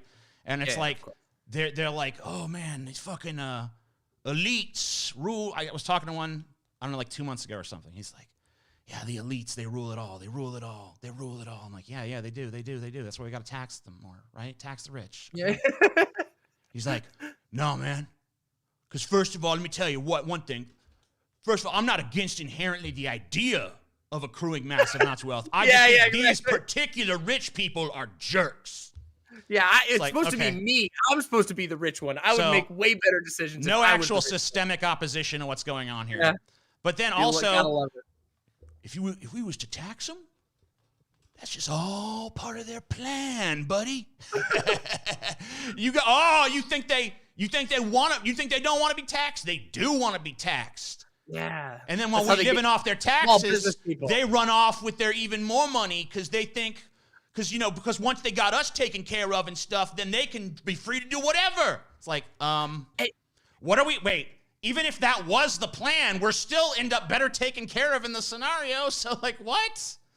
It's funny because like that's the same. Isn't that just the same exact mentality that like went into deregulation? Like we're like, okay, look, I'm not a statist. I can be honest about that. I got a lot of critiques of the state, but let's be real. Regulation of giant corporate bodies is better than no regulation of giant corporate bodies. Like giving them a check to their power is fantastic. So I sit here and I go, what?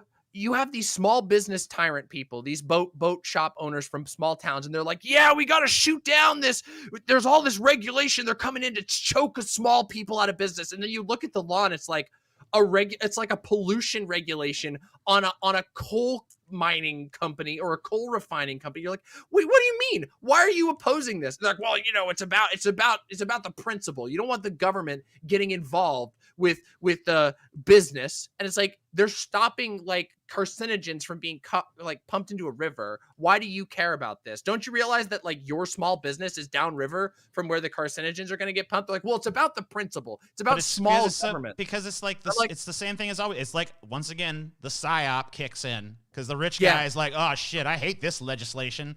I got to go convince these bumpkins that it's going to fucking, encroach on their freedoms or something. They're trying to fucking make us communists, y'all. It's like, oh, they want me to pollute the river we all drink out of? Communism, everybody. What do you say? And then everyone, for some reason, is like, yeah.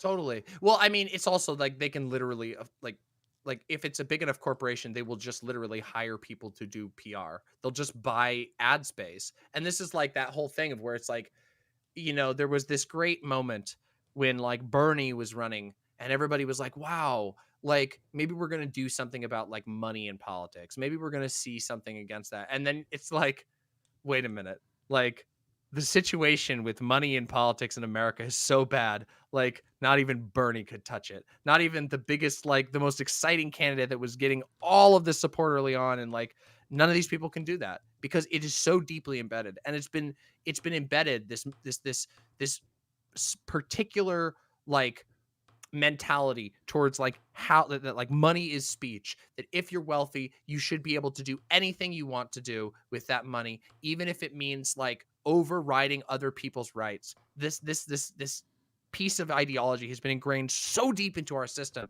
that like it's almost impossible to even imagine American politics. The idea of taking money out of politics completely disassembles what we understand modern politics. You're pretty much talking about the end of like politics has pretty much just devolved into a giant wealth redistribution scheme going in the opposite direction than the one that people have, been concerned about all this time, because it's basically just like they suck up all the money and then they give it to they give it to, different contractors and companies out there making Fortune 500 fucking shit, and they give tax breaks to all the rich people and stuff.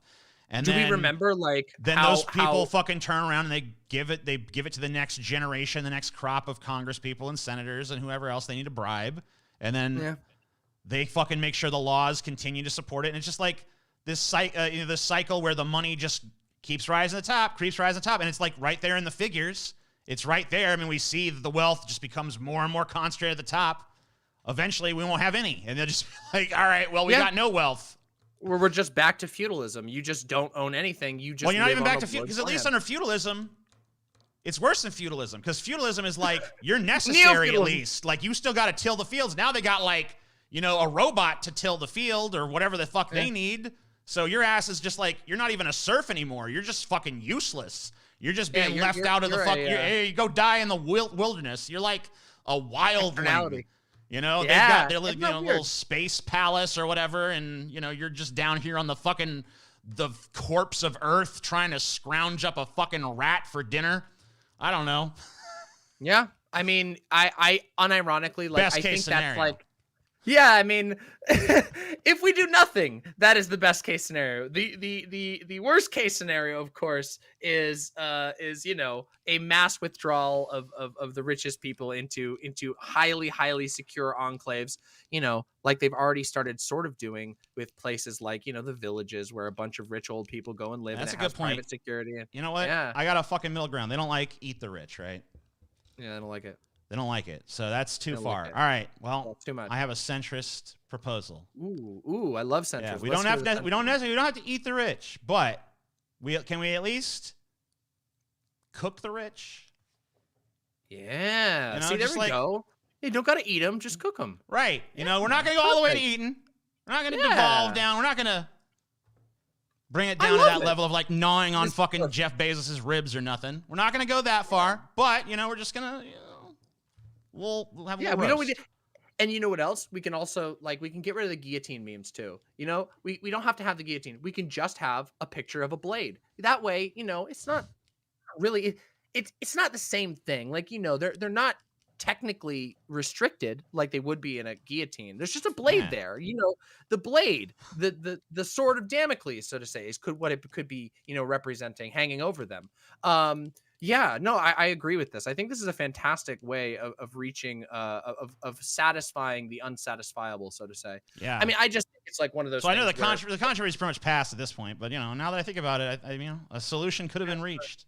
Would have been a good idea. I'm Compromise sure they position is always, it's always. We know we know that people who are very defensive of rich people are often very willing to reach compromise, and they definitely don't put you on a treadmill of constantly having to weaken your language so that you don't offend them and their sensibilities.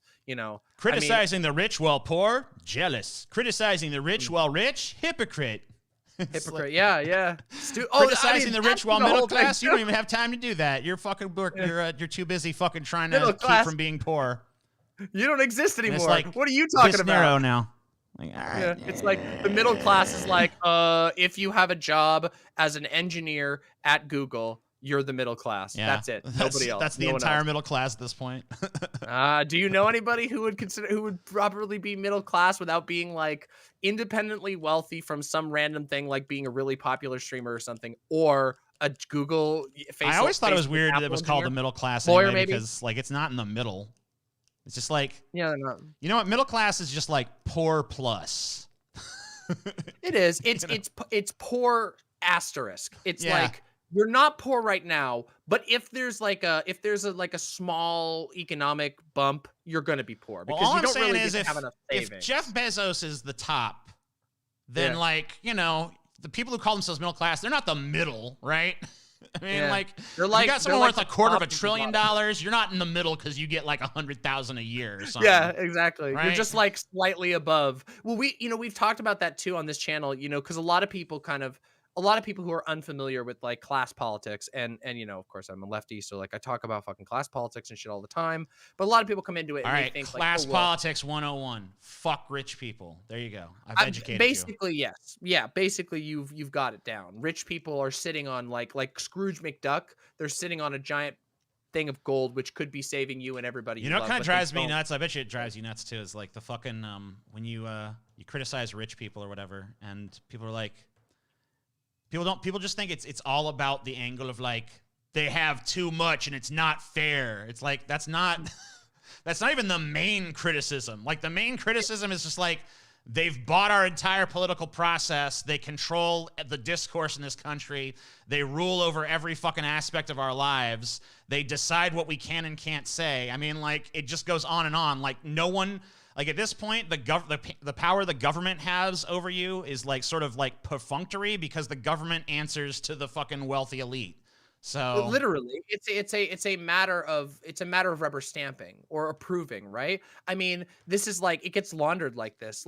I mean, for example, a great example is privatization is one of the best examples of that, where it's in America, everything gets privatized. Everything ends up privatized. All these government functions end up privatized, which means that some company, which is a subsidiary of some even larger company, usually one of the big companies you already recognize, gets, wins the bid, quote unquote, to do the contract for the government. So you end up with complete capture of every aspect of our society, and that the government, as big or as small as it is, doesn't really matter, because its structure is to serve as a rubber stamping machine for the interest of the economy. And I think that that's something that I wish people would pay more attention to.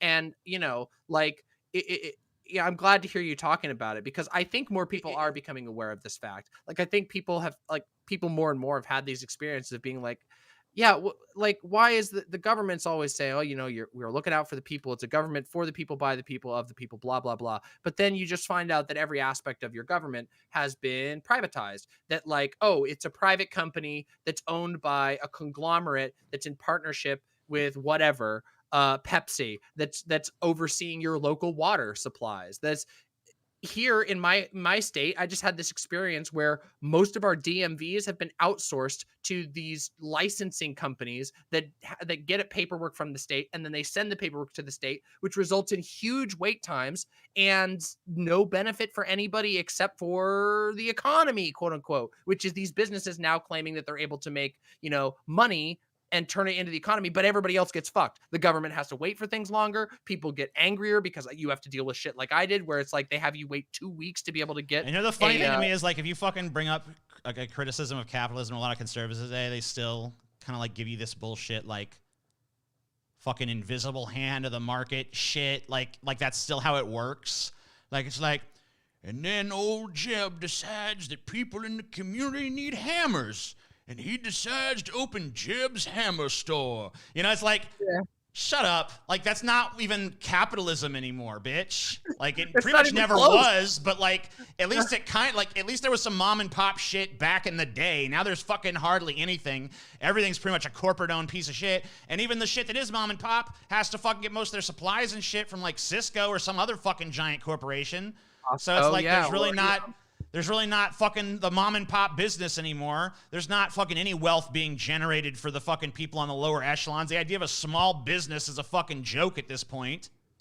The idea of a small business in the world of Amazon, where what we've, Amazon, once again, we could talk about a million things they've done, but one such thing is they will literally, if you sell your products on Amazon, they will sometimes just yoink your product and say, we like this product, we're going to produce our own version of it, and there's nothing you can do about it because you were selling it on our marketplace in the first place, so we retain the right to do this. And then they just make their own version of it for cheaper, which you can't do because you don't have a multinational corporation backing you, and then they just sell your product that you did all your hard work. So yeah, this illusion of being like an entrepreneur is long gone. It's been gone for a while. It's never really fully existed, because we all know that you need money to start a business. You need money to be able to have the education to start a business or to invent things, whatever. But again, it's that bar. The bar has gone way up. You don't just need to have $100,000 from your parents now. You're still fucked, even if you got $100,000 from your parents. I mean, you're going to need $1 million. At least there was the idea back in the day, like the whole idea behind, like, the old-fashioned, like, American dream was like, you come to this country, and you go and you work for a guy with a chain of hot dog stands, and you save your money, and then you buy your own hot dog stand, and then you get your own street corner, you sell them hot dogs, and before you know it, you got, your own chain of hot dog stands and a few brick and mortar locations selling your hot dogs to the people. And it's like, wow, you work hard and you play by the rules and you get ahead, and one day success finds you. It's the American fucking dream. And, like, anybody who still believes in that shit at this point is like, I don't even know. I'm not even. Is the R slur okay? Can we fucking say? I mean, no, yeah. No, sorry, no. I let you get away with one T slur. Sorry. Pardoning them, but no, don't do the R slur. You'll get me canceled forever. I can say it about me, but you can say it self-referentially if you must. Well, anyway, they're stupid. Or whatever I can say. Whatever word for that I'm allowed to say, that's the one. You're all good. Yeah, no, yeah, no, like, I agree with you. It is a ridiculous state that like people think that that's the case. Are you familiar with Alpha Investments? The channel Alpha Investments by any chance? The magic card channel? Okay. No. So really cool channel, guy who does like magic card tradings. And we watched one of his videos that I was like, guys, I want to show you something. Because, like, I watch some channels that aren't like super political. And the guy from Alpha Investments, he's got a big channel. He does, again, magic card trading and stuff. So pretty normie stuff. And he had a video that was just called, like, a rant about how young people are fucked. And this was a very normie perspective, you know, like not a whole lot of like super political language or anything like that. And he was just talking about how like when he was when his dad was when he was a kid, his dad was a restaurant manager, and as a restaurant manager making like 50-60K a year for a chain restaurant, he was able to finance easily a very comfortable home for their family to grow up in. And it's like the pay is literally the same. You still make 50 to 60 as a chain restaurant manager now, but that money doesn't go anywhere. And additionally, there have been all these weird ways just below the like management position. If you're like a server, where like between tip sharing, between all of these like new gig economy things where like people don't hire delivery people anymore, so instead they just outsource it to an app that is going to be bidding for the lowest price. Everyone down the line is making the same or less, with shares cut out of it because of all of these middlemen that are like, oh, well, you know, you use Uber Eats. Well, $5 of the tip goes to this place. The delivery fee goes to the company. And then you get this amount at the end. And then you got to go do more deliveries. All of this has led to a position where even jobs that were considered like accessible, the job that you could go and, you know, it sucks, but you could work hard at and you could save some money. Those jobs do not exist. You are everyone who's not in a position of incredible privilege is largely stuck on a wage treadmill. And yet we can sit here and we can look at people like Bezos getting richer than they've ever been through these periods. Well, here's the thing. Like, so I have one of my co-hosts on my show, Deep Fat Fried, Paul Zigo, likes to talk about, you know, his parents were both factory workers. And, you know, on a factory worker's salary, when he was growing up, they built, you know, they bought some land and built their own house on it. And, you know, it's just like the idea of two factory workers buying land and building a house in modern day America is like, I mean, it's like, it sounds like science fucking fiction. I mean, it's just, it doesn't even bear any resemblance to reality anymore. Someone in the chat, someone in my chat just said, can't believe a couple of fucking YouTubers are saying the mom and pop businesses aren't happening. You both run those types of companies, dude. What are you fucking talking about? Wait, our business is so contingent on YouTube and its approval, or Twitch and its approval, or any of these other fucking giant companies and their approval. Like, I don't think a Deep Fat Fried video has been monetized in like years. We pretty much rely on getting money from people to sell our Patreon, which is also a giant corporation that we have to sell through. Also takes a cut. And also we have to fucking process our payments through companies like MasterCard and American Express and so on and so forth. PayPal. Yeah. So, I mean, like, there's like, yeah, we're fucking awash in corporate infrastructure. The whole point is that even if you do somehow have some sort of smaller operation going on that is ostensibly a business entity in America, it is so reliant on mega corporations and giant conglomerates that you're just a little link in their chain. You're just not an official piece, but you're basically part of it. Well, and also, like, okay, so you should tell that person to go check out the recent Facebook Google giant leak, the Facebook papers, as they're being called by AP News now. That's a story that broke. The large part of that story broke today. Go read about it. It's fucking unbelievable. Will blow your mind. Google and Facebook have been behind closed doors agreeing to not compete with each other in ad exchange markets. The ad exchange is owned by Google, operated by Google. Google gives advantages to their own rates, even though they charge higher rates than any competitors. And now they control somewhere around 80% of the ad space on the internet. Wild how that works. Almost like you don't actually have much of a say in that. And then we went and go and look at stuff like this. Like, for example, my channel. A lot of my stuff gets demonetized. My streams, I don't monetize them because I don't want people to get riddled by tons and tons of ads and not have a good viewing experience. But my videos do. In the 2 years that I've been streaming on here, I've had like somewhere in the ballpark of 515,000 watched hours of my content. And I've made like $7,000 from ads in 2 years. That isn't absurd. And I've had a lot of success. So like when somebody says like, oh, that's the operation that you're running, we're the rarest lucky few who managed to get through. There are people who grind, like, and even me, I'm breaking my back to run this show. And it's still almost impossible because you get nickel and dimed on every single level. Every bit that comes in, gets a tax. Every single sub that comes in, that gets a tax. Even on my own website, even though I went out of my way to have my own website where people can subscribe to me and not to the other service, still got to pay PayPal just for a big chunk for just the transfer fees. So the idea, like, we are contractors. Legally, we're not even business. I mean, we can be business owners who hire a contractor, very weird structure, but YouTubers are contractors, and the YouTube structure is designed to push you to joining up with Disney-owned maker networks and stuff like that. These big, giant, multi-channel networks that are ultimately owned by fucking Walt Disney Corporation. So no, that's not true. We are small fish that have managed to swim around the big puddles of oil and not drown. And that's not a good thing. We shouldn't be celebrating the fact that, like, the vast majority of content creators never get to make any money, even though they make awesome shit, even though you guys watch their awesome shit, and eventually they just die broke. Like, that's terrible. That's not the world we should be fighting for. A handful of us managed to make it for one reason or another, but that's not like because we're some kind of like ubermensch, like fucking business people. It's because of chance largely, and also like chance plus a fuckload of inhuman effort that we all have to put in, and some of us manage to luck out and other of us just die in obscurity. I think that's bad. I don't think we should do that. So to that chatter, rethink your positions, please. You don't know what you're talking about. Well, you know, he said just sell your own ads and you can make it.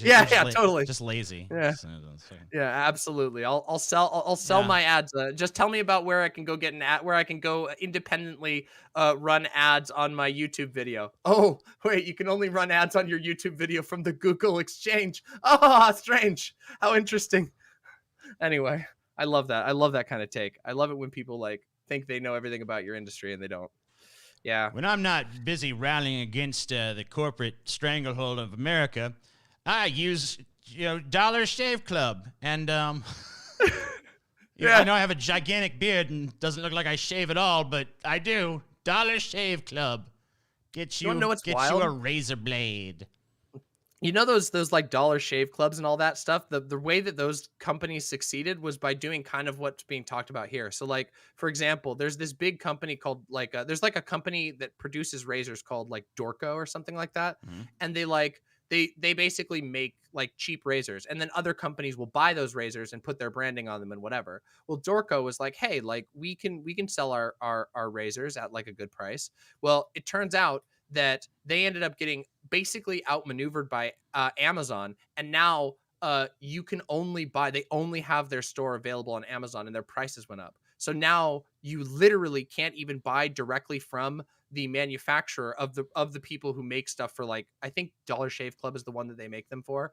You can't even just go to the same way they do. You have to like pay either the premium or just buy one of those other ones. And companies like Harry's and Dollar Shave Club, who were trying to like sell themselves as like, oh yeah, you don't have to buy Gillette from Walmart at $18 a razor blade. Well, now they're exclusively selling through partnerships with the Amazon marketplace increasingly and Walmart, and their prices are crawling back up. So we're back. It's like an interesting thing I noticed about, because I've been on YouTube a very long time, and I've seen a lot of like YouTube killers come along, Yeah. It's like, oh, this is going to be the one. And it's like, it's always like they start to succeed and then mysteriously like, we're closing, guys. I'm like, wonder what happened, Wonder what happened. I do wonder why you guys just like on the precipice of success, you just decided to throw in the towel. It's very, very strange. It's almost like someone showed up with a big bag of money and said, hey, we don't want the competition. Fuck you. A big bag of money with a little knife behind it says, hey, we don't want the competition. But if you don't accept our deal, maybe we'll just choke you out of our ad market so that nobody will work with you. So we got a big bag of money, option A, or bullet to the face, option B. What do you choose? It's like, okay, well, incredible. I guess YouTube fucking competitor 9786D is out of business. Yep. So I don't even when people show up to me now and they're just like, oh, dude, this is going to be the YouTube killer. I'm just like, yeah, we'll see. I'll believe it when I see it. Thanks. Yeah, I don't know if I don't even know if, like, I feel like we're almost past, like, that era. Like, I don't think that, like, I think the way that things are monopolized, the degree to the amount of monopoly we see online, like we were again covering earlier, the Facebook papers. Anybody who's interested in this should go read the Facebook papers. But you know, the level of monopolizing and trust behavior between these monolithic corporations is to a degree that, like, I don't know that there can ever be a YouTube killer, like, because it's not allowed. There's not allowed to be a YouTube killer. The too big to fail thing kicks in, where it's like, oh, if there's a YouTube killer, well, then all of these other industries are going to have a crash, which are now like in cahoots with YouTube. Same thing goes with Google. Like, Google is able to just absorb everyone in and then do whatever the hell they want because there's no other options anymore. Same thing as Amazon. It's the same basic business model of just choking out everybody else using, you know, wielding finance capital. It's very disappointing. I think that like where the hope lies for a better world is in like sort of resisting the way that all these structures want us to use them, and to use them in creative ways, and to be unapologetic in how we decide to shape the world ourselves. I think that's really, like, I don't know. I feel like that's where I fall on things, but maybe that won't even work. It's possible that the doomers are all right, but I tend to not like, I tend to believe that that's like kind of pointless. Like, I don't think there's much of a value in like concluding that it's bad, even if it is really bad. Even I think we should acknowledge it, and we should try to try to understand what it is we're going up against, but that we can't really know how things are going to play out. So yeah, I kind of have an expectation of the worst possible scenarios and outcomes. I just like, yeah, that's probably how it's gonna go down. But I always just say, like, well, you know, you gotta. Even if a fucking, you know, axe murderer is coming to kill me, I'm probably going to try to fight back, you know, like, yeah. That's kind of like my mentality is like, well, you know, you're probably going to die, but hope you survive. And that's kind of how I feel about humanity or this country or any of that stuff. Just like, well, you're probably going to die, but you got to fight to survive nonetheless. Yeah, have a good time on the way out and whatever, you know. There's a rule in my chat, which is rule number 1: do not fucking die. That is our rule, and the reason why I make that a rule is because, like, I very much believe that we should, you know, resist to our last breath. That we should, you know, try to make the world the way we believe it, as far as we can, and never give up on that. And so that's like one of the rules that I say frequently. Of course, my chat is now saying all the rules. The rule 1: do not die. But yeah, like, it's grim, the state of the economy and the state of, like, the way that like the worldview of our current, like, I guess you could say the social milieu of America is in a rough spot right now, and I hope to see a better future.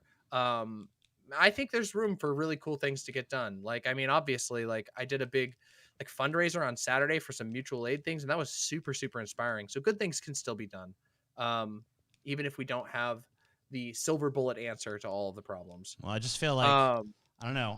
I just look at the world and I see, like, all right, so we got climate crisis, droughts dominating the West Coast. You know, you have so many of the East Coast cities that are going to be subject to, like, floodwaters and stuff. You got acidifying oceans, you got mass die-offs of animals, you got mass die-offs of insects, you got mass die-offs of fish, you got mass die-offs of entire ecosystems, planet-wide. I think the biomass of insects has, like, decreased like 15% or something in the last 10 years. You can look up the exact statistic. It's grim, whatever it fucking is.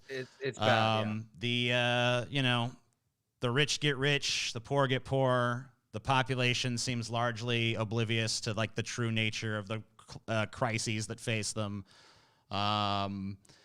Technology is increasingly making the one bargaining chip that the lower classes had, which is labor, increasingly irrelevant. I don't know. I mean, it seems pretty fucking grim to me, but we've always got. I mean, little here's engine the thing. that could, I guess, but seems pretty fucking grim dark from where I'm sitting.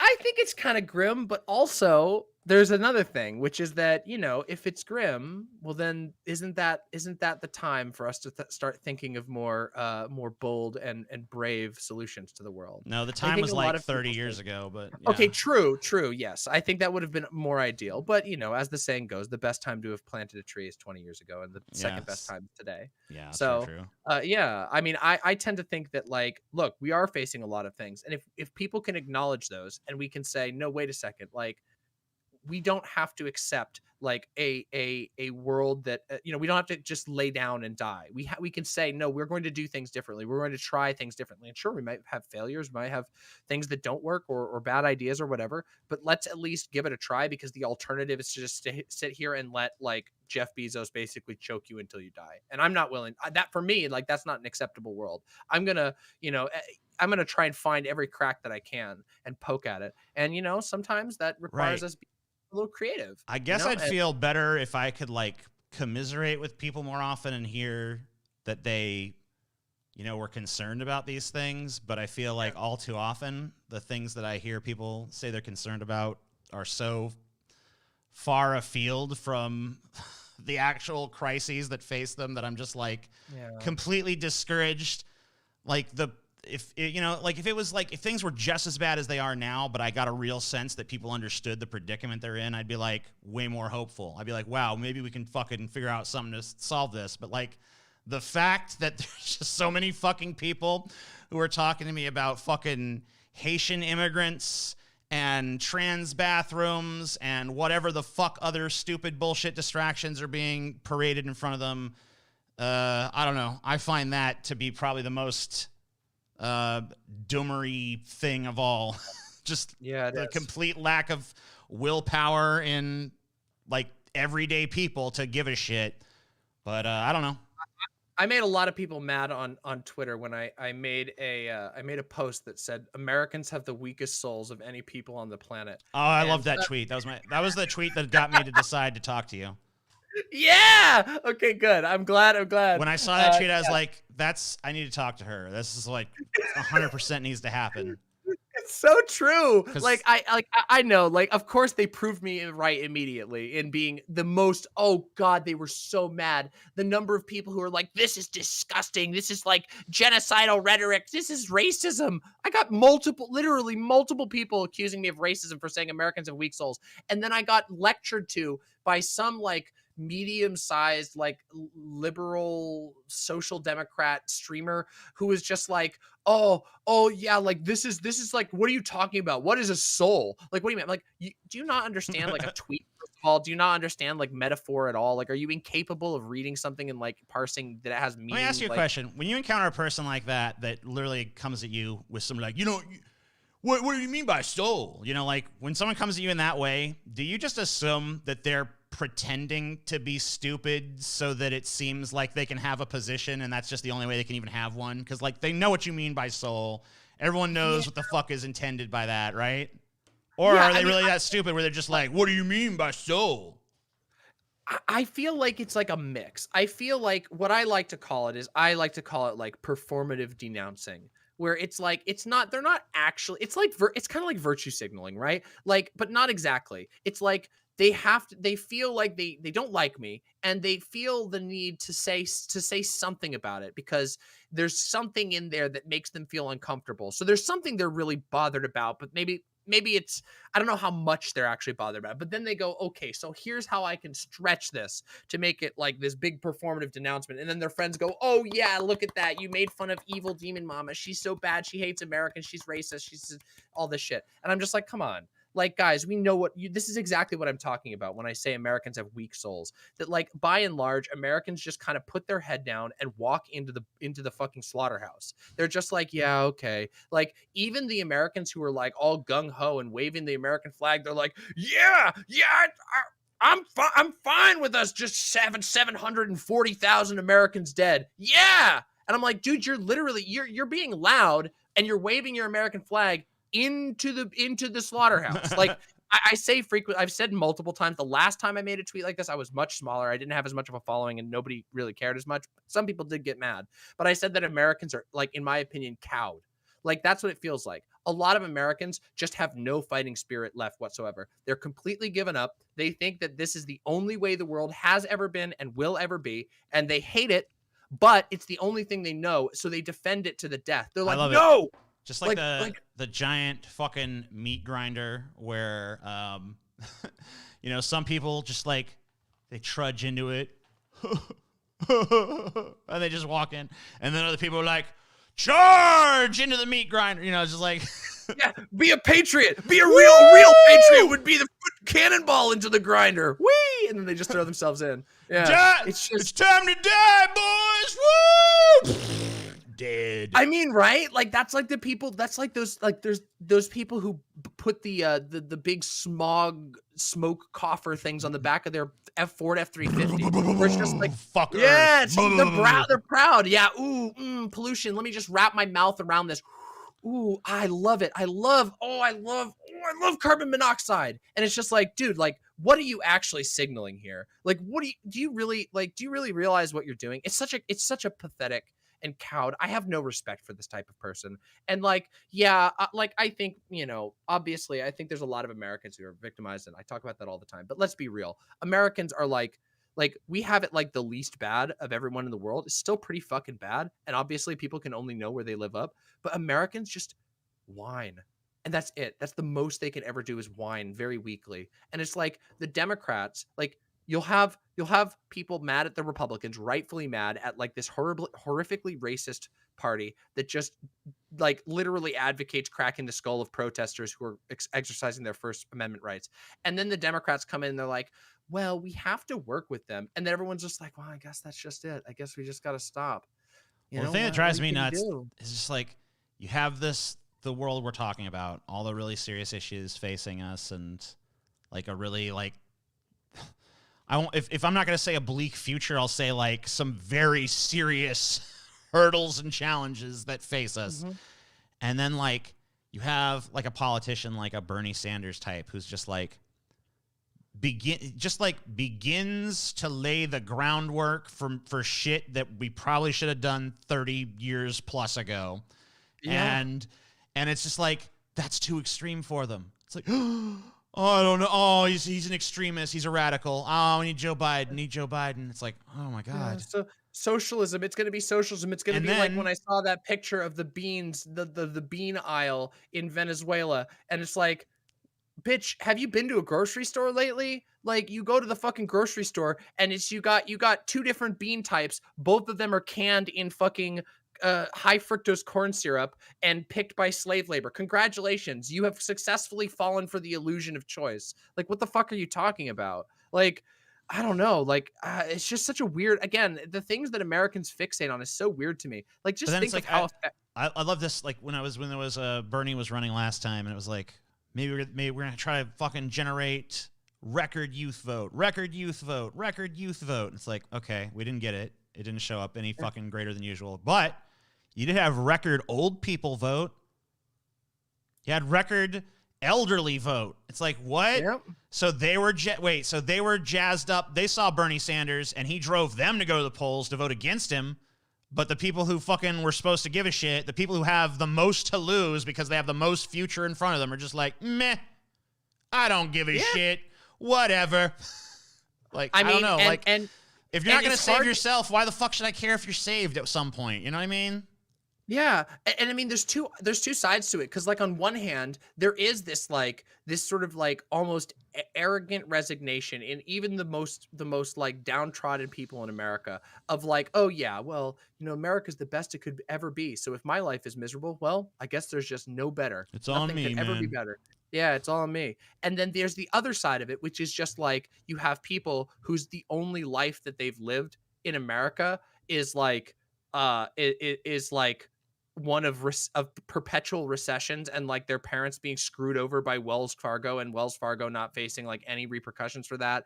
And like they just witness like their friends get their skulls caved in for saying like, hey, maybe we shouldn't literally murder innocent black people. And then like the cops just fire riot munitions at them. Like, you know, that I covered that shit back when all those were going. And it was egregious, just the amount of egregious, and nothing ever happens with regard to it. They just get away. They walk free. Black bag protesters walk away free. And so they go, I don't fucking care about this. I'm going to do my own fucking thing. Fuck this shit. And they don't want to turn up to the polls, and people act surprised. People act surprised by that. Nah, somebody's got to talk to those people. Somebody's got to reach those people and offer them something other than you put your quarter into the electoral pachinko machine, and eventually it might land on a candidate who might think that you're a human and not human capital stock. Like I understand like where people's frustration comes from. I mean, if it came down to like Bernie, if it came down to like Joe Biden and fucking Pete Buttigieg or something, I could forgive people for just being like, meh, whatever. But like Bernie Sanders actually had some fucking policy proposals that moved things a little bit in the direction they needed to go in, and no one showed up. No one gave a shit. Even people who were like in polls were like, yeah, I mean, if he bitch to the general, I'll vote for him. But like, are you going to vote in the primary though? It's like, no, I don't really give a shit. Like, okay, cool. Gotcha. So it's like, wild. I mean, I'm not saying electoralism is the answer or whatever, but like you could have you could have moved things a little bit in a better direction. You know, you'd love to see that too. And then like, and there's like another it's like Obama derangement syndrome though too. Sorry to interrupt. Yeah, no, that's fine. Throw that out there as well. Yeah, there is a certain amount of that, like, but also like there has also been a often like helped by the Democrats, like disassembly of their own paths to victory, because they realize that like, oh wait, if we build grassroots support, this grassroots support could go against us because we're not very popular. So we might build things. And so like, you know, you have like Obama undercutting like Acorn, which Acorn was like a massive social services program that also taught people how to participate in primaries. Yeah, but conservatives decided they didn't like it, so we had to like throw it on the sacrificial altar to appease the unappeasables. Yeah, and like there's you know a big problem of reaching students in you know young people to participate in politics at all. A lot of people just don't know, because first of all, like our fucking school system barely teaches people how fucking elections work. I had to learn on my own, and this was me like when I was younger. I was like you know, I grew up in a cult. I was like super conservative, but I had to go learn myself how to participate in a primary. I never was taught that in school. I was taught that by my you know, my dad took me to a place, and then I talked to the people there, and they told me how to vote in the primary. And like I was told that because my church was like, oh, we got to go vote in the primary to influence things, and you know. But there's just none of this. Like the Democrats don't push for this. Our society like almost prides itself on ignorance of our own systems. So there's all these people who just are just like, oh, I gotta fucking show up to my job again. I gotta go do 6 Ubers on my lunch break, and they're just gone. And I want to see people fucking give up. I want to see people get rid of that cowedness. I want to see people get fucking pissed and want to do something and want to live a better world. And I think sometimes that requires people being willing to be like, no, like I have a right to put my foot down. Well, the problem is they're so like, a lot of them are so fucking cowed that like, even the idea, like, even if you fucking lay out your fucking vision for, like, here's utopia, right? You lay it out to them, and they're like, yeah. Well, yeah, you're right. Well, yeah, I agree. All right, so here's what we got to do. Well, no, I mean, it could never actually happen, though. You know, it's a bunch of... It's like your fucking belief that it can't happen is, like, the main reason why not. You know that, right? Yeah. You're an active participant in it not happening at this point where you're just like, nah, because it's too unrealistic. Other people would never go for it. It's like, you did, I did. Why not? Yeah. People do that. There's a weird way in which people have like you know, they say kill the cop in your head, you know, that sort of statement. You've probably heard that before. I mean, that's really true, isn't it? Like there's this one thing I criticize frequently on politics in like politics spaces. It's like people use this thing of like, oh, that's not pragmatic. I'm like, what do you mean? Like everybody thinks, like, it's such a useless thing to say. Everyone thinks their idea is pragmatic. Like like people bringing up pragmatism is something that annoys me so much, because I'm like, okay, if there's an actual like practical issue that's blocking what I'm saying, tell me what it is. I just ask him, like, is what's going on now pragmatic? Is this, are we living in so wait, is your contention that we live in the most pragmatic of possible societies now? Because it doesn't even seem to be functional, let alone pragmatic. Yeah, it's not. So like if we're gonna fucking choose something that ain't pragmatic, let's at least go for the good one. Yeah, it's like a weird modern thought terminating cliche that like that exists even among like progressive. Just another. I mean, I know I'm sounding like conspiratorial, but like another rich person psyop, in my opinion. Yeah, psychological operation. I think so too. Hey, there's a meme for you. Oh, well, yeah, things do suck, but it's inevitable, so just fucking accept it, bitch. Yeah, just drink, just drink on down your bug paste. You will live in the pod. You'll eat the bugs. And they show us the dystopia, and then we're like, I feel like we used to like if you watch I know you kind of like some movies and shit. You watch like a movie in like the 70s or something, and you see a dystopia.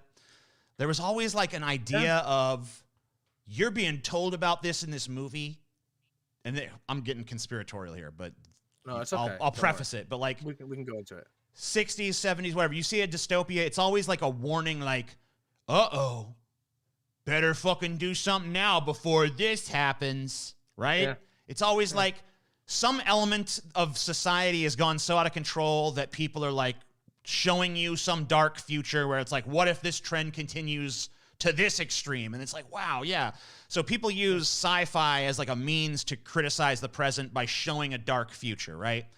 Right, exactly. Dystopian fiction. Like, look at the trends. Look at the trends. Like, I feel like now, when I see a dystopia in fiction, it almost feels like it's not so much a warning as a preparation. Just like, this is like, now it's like, well, so everyone in the future lives in like a giant trailer park where there's just units stacked up on top of each other, and the only thing they can really do to escape it is play this fucking video game. Talk about like Ready Player One kind of shit. Yeah.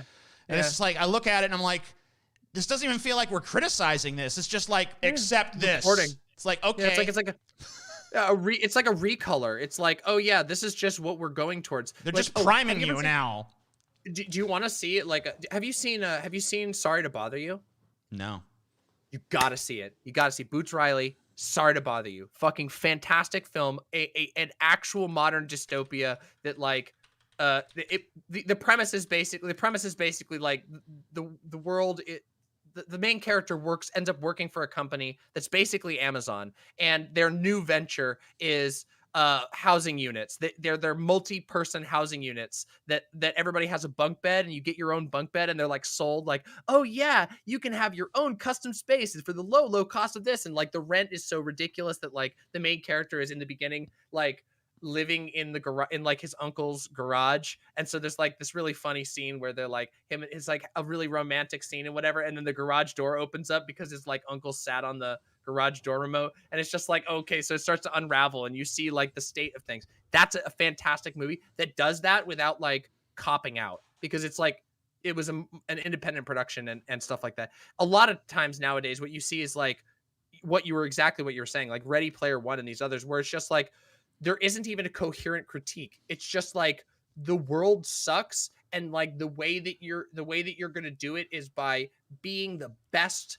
version of the person in that world, like being that you're going to be the hero that I was watching it. I couldn't get through it because it was so fucking awful. But like I was watching that film, trying to like, I guess, get through it. I didn't really get as far as I wanted. I had to like stop and then watch some reviews and read some synopsises and shit because I couldn't get through the actual fucking film itself. But like, it's just like amazing to me that you have a film set in this horrible dystopian world where the main concern of the hero is just to excel within the escapism of that world, right?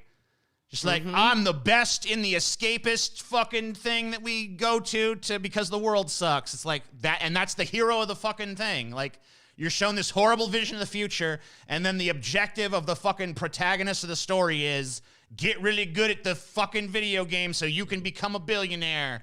And people spend too much time playing the video game, you ask me. It's like, what? No, they don't. If this is the world, of course they should spend as much time in there as fucking possible. Of course, they don't have anything else, yeah. But like, why is this movie not about trying to fix that, or like warning us, like, hey, this is your future, people. Don't let this happen. No, it's like, wow, this video game is cool. It's almost like, well, we're going to live in horrible trailer nightmares, but you're going to have some cool graphics. It's like, okay, well, Just like, all right, flush this fucking entire civilization down the fucking toilet. I don't know. It's time to go. Yo, hey, listen, I believe very much in that. Something that I say frequently to my chat is that one of the things I'm most interested in thinking about politics, in creating art, is imagining new ways of being. This is something I borrowed from a couple of anarchist writers that I thought were really influential to me, and I really liked that their focus was on finding new ways of being, because the current modern era is very much about setting people into a very limited set of paths, the way that you can live your life, the way that you're supposed to live your life, and the ways that you're supposed to live your life are conveniently geared to make you a cog in Jeff Bezos's money-making machine. And so a lot of modern anarchists, writers and thinkers have been sort of positing ways that we can resist that with our decisions and with our organization and with the way that we engage with each other. So that's something I like to think about a lot, because I certainly don't want to live in a trailer park stack where you the only possible enjoyable thing that you can have is this Second Life video game. I mean, man, wouldn't it be cool if we had a world that was enjoyable to socialize in, and we could make that world better with video games? Wouldn't that be fucking cool? Yeah, nah, it's like right now it's like, I mean, even in video games, it's like you could point to something offhand, just like the epidemic of like child gambling and loot box mechanics. Like even our video games have been like, we're not even allowed to enjoy those without being plied with like this forced addiction. It's such a sad way of us living, and I feel it cheapens everything that we consider like truly enjoyable about being humans.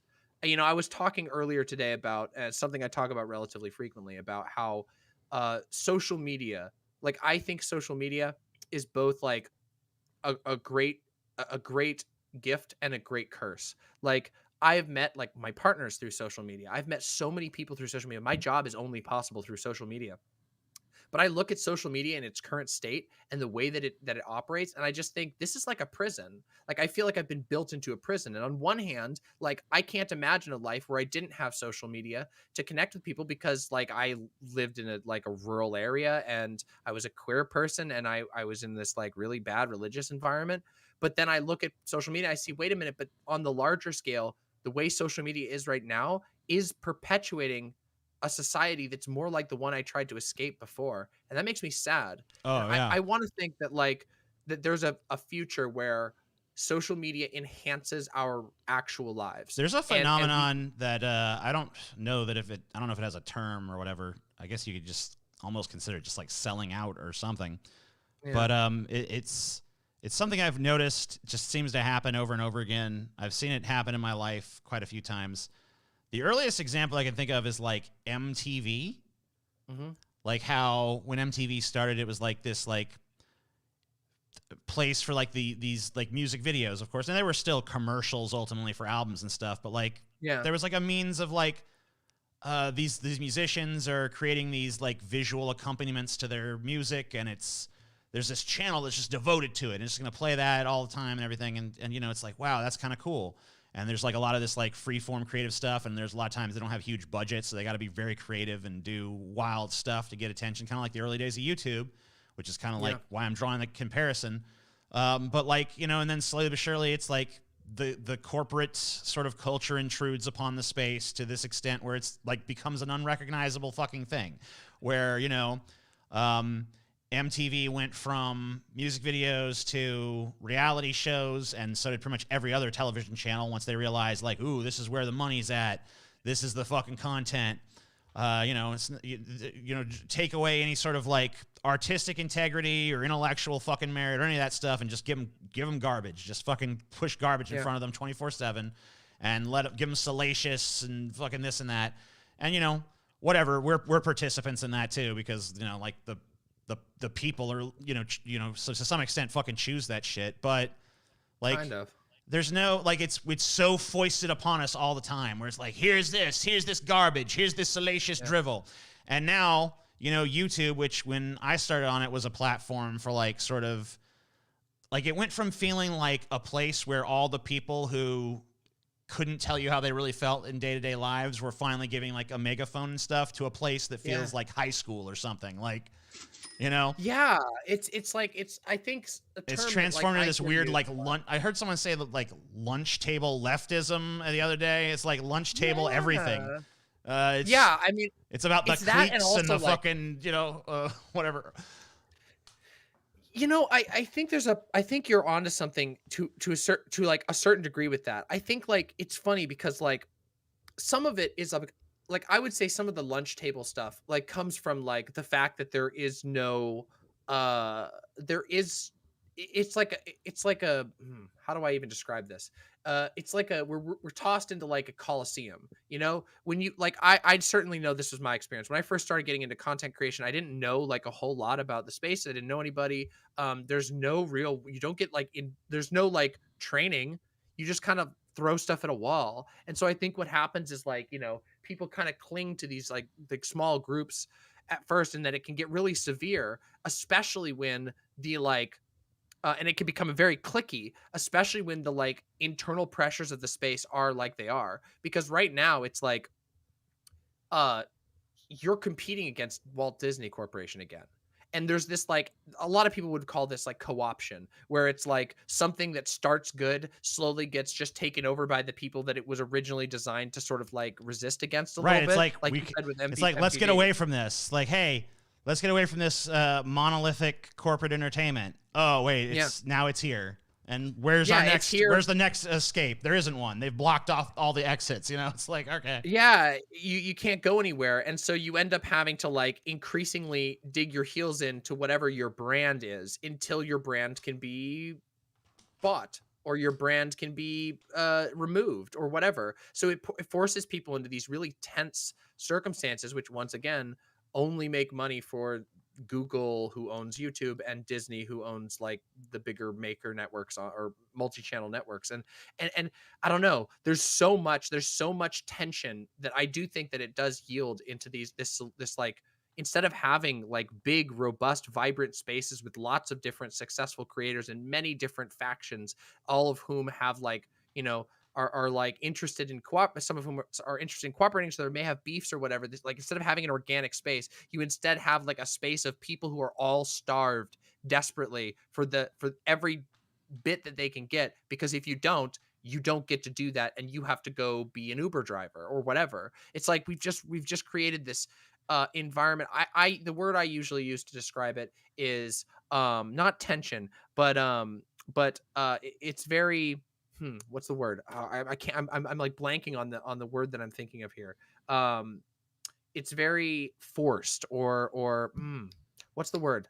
Coercive? God, I can't think of it now. It is coercive, yes, for sure. But it's strained, or it's not quite the word, but whatever. Strained works in this case. All of our social engagements, all of our work, all of our lives have become so absorbed into economy, into making something for money, that you see these I have a character. Well, it's not really a character, but I often reference the economy as a god called Economos.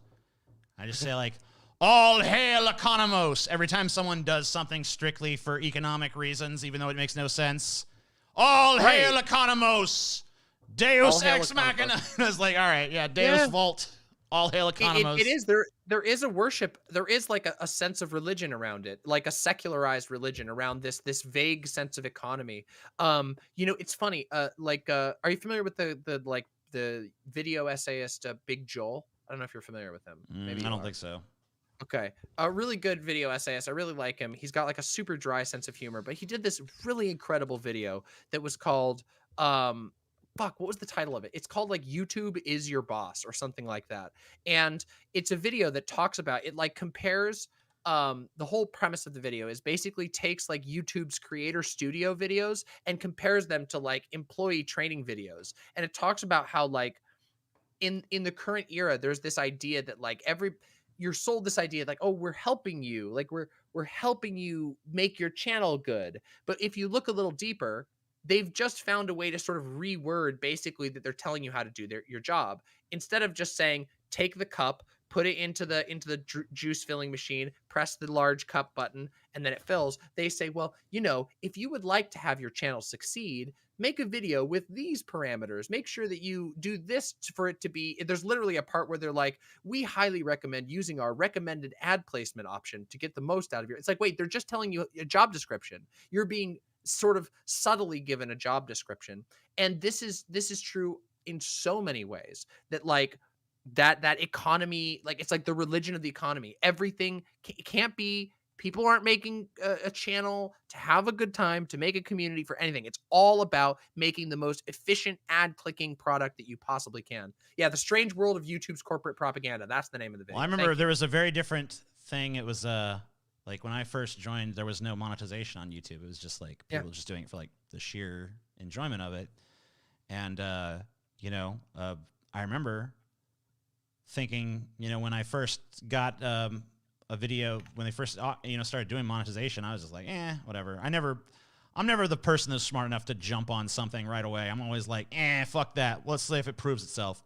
And after a while, I was like, it seems like this monetization's here to stay. And I like opted in for it and all this stuff. And I made a video called like Sarah Palin sucks or whatever the fuck. And because it was like when she was a thing. And so it got, I know. And it got super popular. It got like 1 million views and shit. And I made a shit ton of money. I was like, whoa. And I just stopped everything I was doing in my life. I'm like, this is my job now. I'm going to get to do what I love for a job. And it's like, well, that's a double-edged sword right there.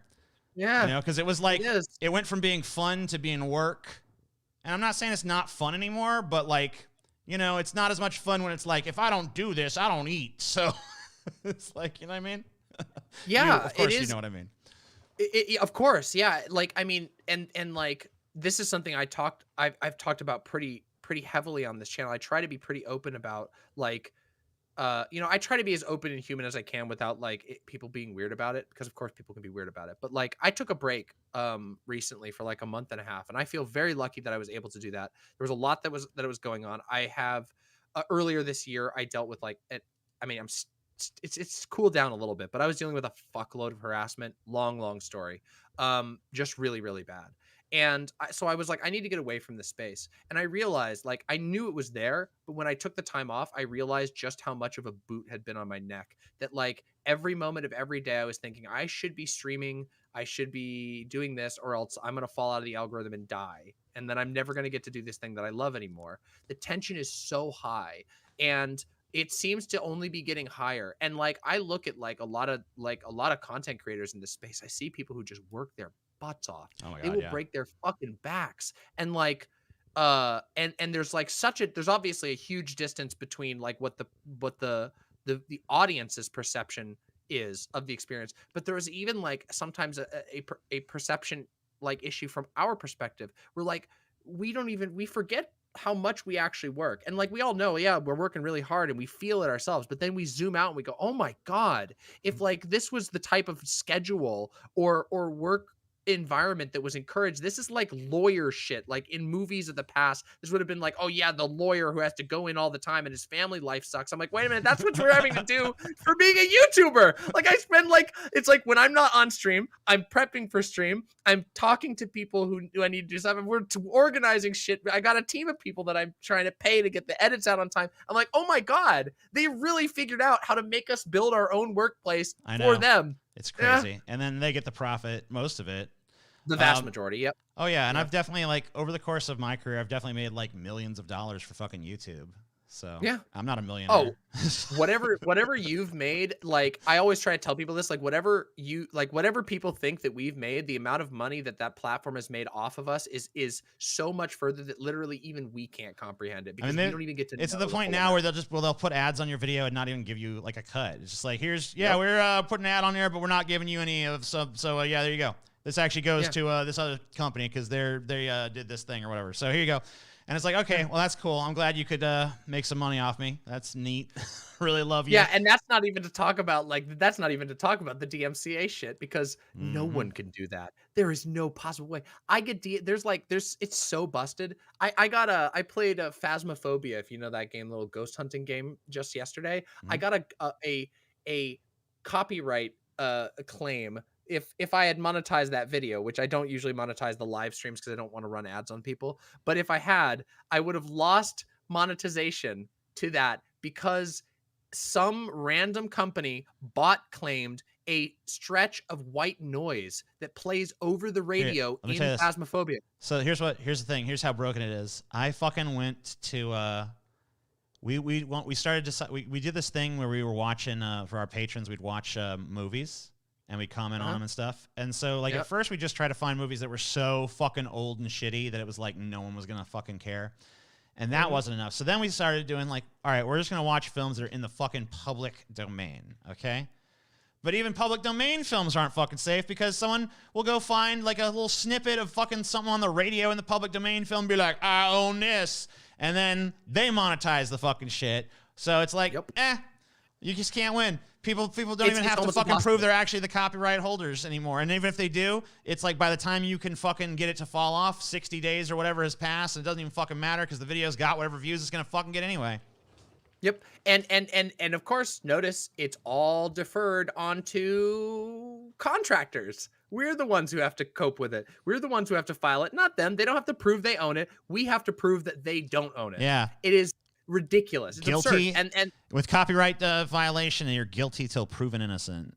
Exactly. And it's really wild, the state that we found ourselves in. And again, there are parallels to other industries, right? Like look at Uber. With Uber, you got to have your own car insurance. You got to bring your own car. They don't pay you a salary. You pick up shit off the app. And most importantly, they make it feel like there's a psychological effect, which is that, oh, well, you're not working right now? Well, you could be making money on Uber right now. Why are you not working? Well, oh, you need time to rest? Well, I'm glad you're taking your self-care time. But if you take a little too much of that, well, it's your fault. You could have been getting money on Uber. Same thing goes for YouTube. Oh, you could have been streaming. You could be... Why aren't you monetizing you doing this thing? Why aren't you doing an IRL stream when you go out to the store? Why aren't you eventually, I mean, what? Like, were we going to get to that point where the only sustainable way to be a streamer is just to live like a literal, like, Truman Show type experience? You know, because I feel like, holy shit. It's funny because right now, like I said, I'm kind of like trying to work on writing this novel. And, you know, I've had to like take some time off of like what I consider to be my work to write it.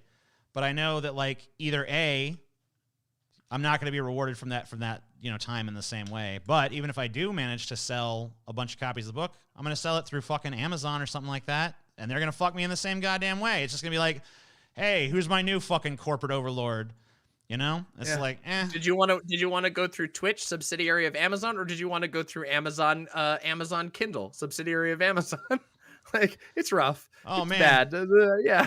So it's like, yeah, even if I managed to like, yeah, I wrote this book and I fucking, you know, I sacrificed the time and energy and now it's time to publish it. Let's see. What are my options? Amazon. Okay, Amazon, I guess. Yeah, I'll go with That's Amazon. who to do it. That's who you got to do it through. So I'm going to fucking, hey, everyone here on YouTube, go to Amazon, buy my book on Amazon. Yay. It's like, I don't know. It's like, I mean, hey, behold, I have such cog, machine. Yeah, endless cogging, and like it's true. Like I, it's something I find unfortunate, and I hope that like, I don't know. I'd like to see some solutions. I like to think there's some people who've got some ideas. I've got some ideas. I don't think I got any ideas that are going to save the world, but maybe I can make life a little better for the people I know and stuff like that. I had a video where I fucking delivered a bunch of like things I wanted to do if I was president. So they're gonna hey, sick. Yeah, there's some, you know, just vote for me, write me in or whatever. It doesn't matter. I mean, I think that's a great action. I mean, you know, I have my I don't know. I think at this point, I don't know. I don't want to say that I'm like completely black-pilled on voting or anything like that. I'm not. I do think that especially local votes can be important for certain things. But like, I just don't think that. I think a lot of people want to sell you the idea that like you can vote your way into a better future. But the reality is like we have failed to do that. We have had that opportunity to do that for 200 years. I feel like many statements, it's a statement that is technically true, but it's not practically true. It's not practically true. Because like you could maybe vote for it, but like it's like, but like what are you gonna do? Could, like, but you don't. So it's but like I feel the same way about direct action. Like we should rise up and stand. Okay, well, we could do that. You're right. There's way more of us than there are them. So, ready? No, Yeah. we're going back to work. Okay, gotcha. Cool. Yeah. See, it's funny. Like, it's funny you bring that up. Like, I think one of the interesting things is that, like, I think that sometimes, maybe this is my time to get a little conspiratorial about the direct action thing. I think some people, I think a lot of people understand direct action only as like a violent outburst, as that is the only form of direct action. When in reality, that's like not even close to the only form of direct action that you can do. There is all kinds of ways that you can do direct action that doesn't involve like, let's have a revolution, let's all gather together and do the revolution. No, I personally believe that like revolution, it doesn't look like what we think it does. Like, as I've said, I think that the first piece of like anything that will change the world is that we need to get people thinking beyond what the world currently is and its like current state. But that said, something that I believe in very much that I know has an impact is stuff like mutual aid projects, which is oh, you got me Tootsie Pops. Oh, sick. I'll take a red one. Thank you very much. We did a candy tier list review recently on one of my Cooking Mama streams, and Tootsie Pops were way up there on the list because they are the GOAT. They are very good. Yeah, I cut myself on a Tootsie Pop once. Yeah, that happens. Yeah, I sucked on like, this candy, this ain't for me. I don't want to. I don't get down with candy that fights back. Yeah, there's a couple of those. I mean, I think that's a problem with lollipops in general because of the way that they shatter, which is a little dangerous. Dum Dums are the worst for that in my experience. But yeah, I feel your pain on Reese's fucking cups are the best fucking candy. Ooh, totally you wouldn't like my candy tier list then. Ooh, you wouldn't like my. Yeah, listen, I have a very good. There's no possible objection to the Reese's. I strongly disagree. What's the problem, then? I want to hear this. I want to hear this supposed criticism because I mean, you know what? I ain't never been fucking chewing on Reese's people. I cut my lip because the fucking shard. You know. Well, I mean, ain't never happened. Yeah. Okay, if your main metric for candy goodness is it doesn't cut your tongue, well then perhaps you're correct. It is very mushy and melty. But there's a number of issues in my opinion with the Reese combination of peanut butter and chocolate, classic fucking flavor combination, and that peanut butter is 90% sugar, which is a huge plus. Nah, see, that's the downside. The peanut butter doesn't taste like peanut butter. The chocolate isn't chocolate. It's Hershey's vomit flavor. That's American chocolate, whatever. Okay, yeah, but I rated all Hershey's related chocolates down because I don't care if it's American chocolate. It's bad. It makes me feel sick. It makes my mouth taste like vomit. See, yuck. I like corporate American chocolate, I gotta say. Wow. I can't I'm a fan of their chocolate. But I will say the Reese's Reese cup did get higher than most other chocolates because I do like the peanut butter and chocolate combo. But my top list was all of the sour candies because America is good for some reason at sour candies. I don't know if it's just that we have like a good supply of like citric acid or something, but the Sour Patch Kids, unbeatable. They're really good. They're sour. They taste good every time. They're super, super sour, super flavorful. I always want every sour candy I ever eat, I always wish it was more sour though. I'm always like, why are you pussing out on the sour? It's like, if you want spicy, you can find stuff that's like painfully spicy, but with sour, it's always like, I guess it's a little tangy. I don't know. I got a few suggestions for you. First off, extreme Sour Patch Kids. Incredibly good. I love those. And then, of course, Warheads are a classic. Warheads are good, but you know what? I always want to make a warhead. Have they done this yet? Have they done a warhead that's just like the sour part all the way through? Because I hate when I was sucking on warhead and I got that sour, and then it's all of a sudden I get that generic Jolly Rancher bullshit. I'm just like, I don't want this anymore. I just spit it out. I don't know if they've done that. I think I agree with you. That's something that I often spit out the sweet part as well because it just doesn't do it for me. People say that's a lemon. Okay, yeah, fair. Dude, but that's true. I do suck on lemons, so yeah. Yeah, I mean, me too. I will take a lemon squeeze and just be like, ooh, I love that sour thing. So yeah, the sour candies are pretty good. I put most of the American chocolates low because I can't handle that vomit like rotten milk flavor thing that they do. It makes me sick. I wanted to like you, but it's pretty apparent you're some kind of commie that just doesn't. Yeah, true. Doesn't like. Doesn't like good. Don't like that doesn't like the American rotten milk chocolate. It's true. I don't. You're going on the wall now. I can't hang very with well. That. Some opinions are worth dying for. Okay, I will not. I will go to die my grave on this hill. Yeah, true. I will die. I will die. Not people will have to. They'll be fighting me like it'll be like the torture scene trying to get the Hershey's in my mouth. I'm like, no, God. I'm just an idiot for chocolate though. Like fake chocolate, real chocolate, good chocolate, bad chocolate. Like it could be like a shitty. You ever seen those like candies that aren't even like branded or anything? It's just like some fucking third world-esque fucking little thing. You mean like a dollar store thing? That yeah, like a little like something like that, and it's just like wrapped in like colorful foil, but it looks cheap. And then you open it, and it's like the chocolate is like mostly oxidized and stuff, and you're just like, yeah. I'm just like, well, it's still fucking chocolate. I mean, it's probably better than Hershey's. That's the way that I look at it. So it's like, I mean, it might literally be rat poison, but it's better than Hershey's. So I put Hershey's on the inedible tier. Like I can't stand eating like plain Hershey's. It just makes me, I just can't stand it. I'll eat so it. bad. I'll eat it. But all right, listen, you can take that bullet for me, and I'll give you, you know, I'll trade you whatever all your Tootsie Pops in the post-apocalypse, your Tootsie Pop thing. I'll trade you on a regular basis for Hershey's. It'll be what about a Tootsie Roll? That's at the center of the Tootsie Pop. So, you know, I actually don't like Tootsie Rolls as much, but the Tootsie Pop has the right ratio such that I don't really care because I don't think Tootsie Rolls are that good because they're basically Tootsie Rolls are not that good. Yeah, they're not. But the thing is like the Tootsie Pop, it's like it's just a little bonus. It's not like the main experience. You know, you get to the middle and there's like a little gooey chocolate. You're like, oh, that's kind of cool. Yeah, that's great. But the real thing that's enjoyable at the Tootsie Pop is that it's the best of the lollipops. And that's why I gave it such a high rating. I'm not a huge fan of lollipops in general, but this is the best one in my opinion. I mean, like candy kind of becomes irrelevant once you become an adult and can like make brownies and shit. But true, because you can put like weed in your brownies. Yeah, or whatever you want. Yeah, like what the fuck? Yeah, be like super anything, decadent. Yeah. I mean, like you could do like a half cookie layer, half brownie layer. You could put pot in it. You could put shrooms in it. You can do whatever you want. Yeah, you can put fucking caramel or walnuts or whatever, like anything. Yeah. It's great. It's true. I agree with you. And also, like, of course, your options expand once you move out of the realm of candy.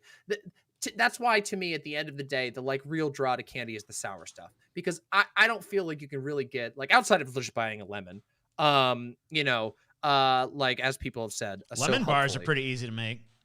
I love lemon bars, and yeah, they're pretty easy to make, and also like, but like again, the sour candies are like what I would go to a candy for. I don't crave candy. I'll go get something like a cake or something, you know, like a fucking ice cream cake. What the fuck? Ice cream cakes are incredible. Ice cream is awesome.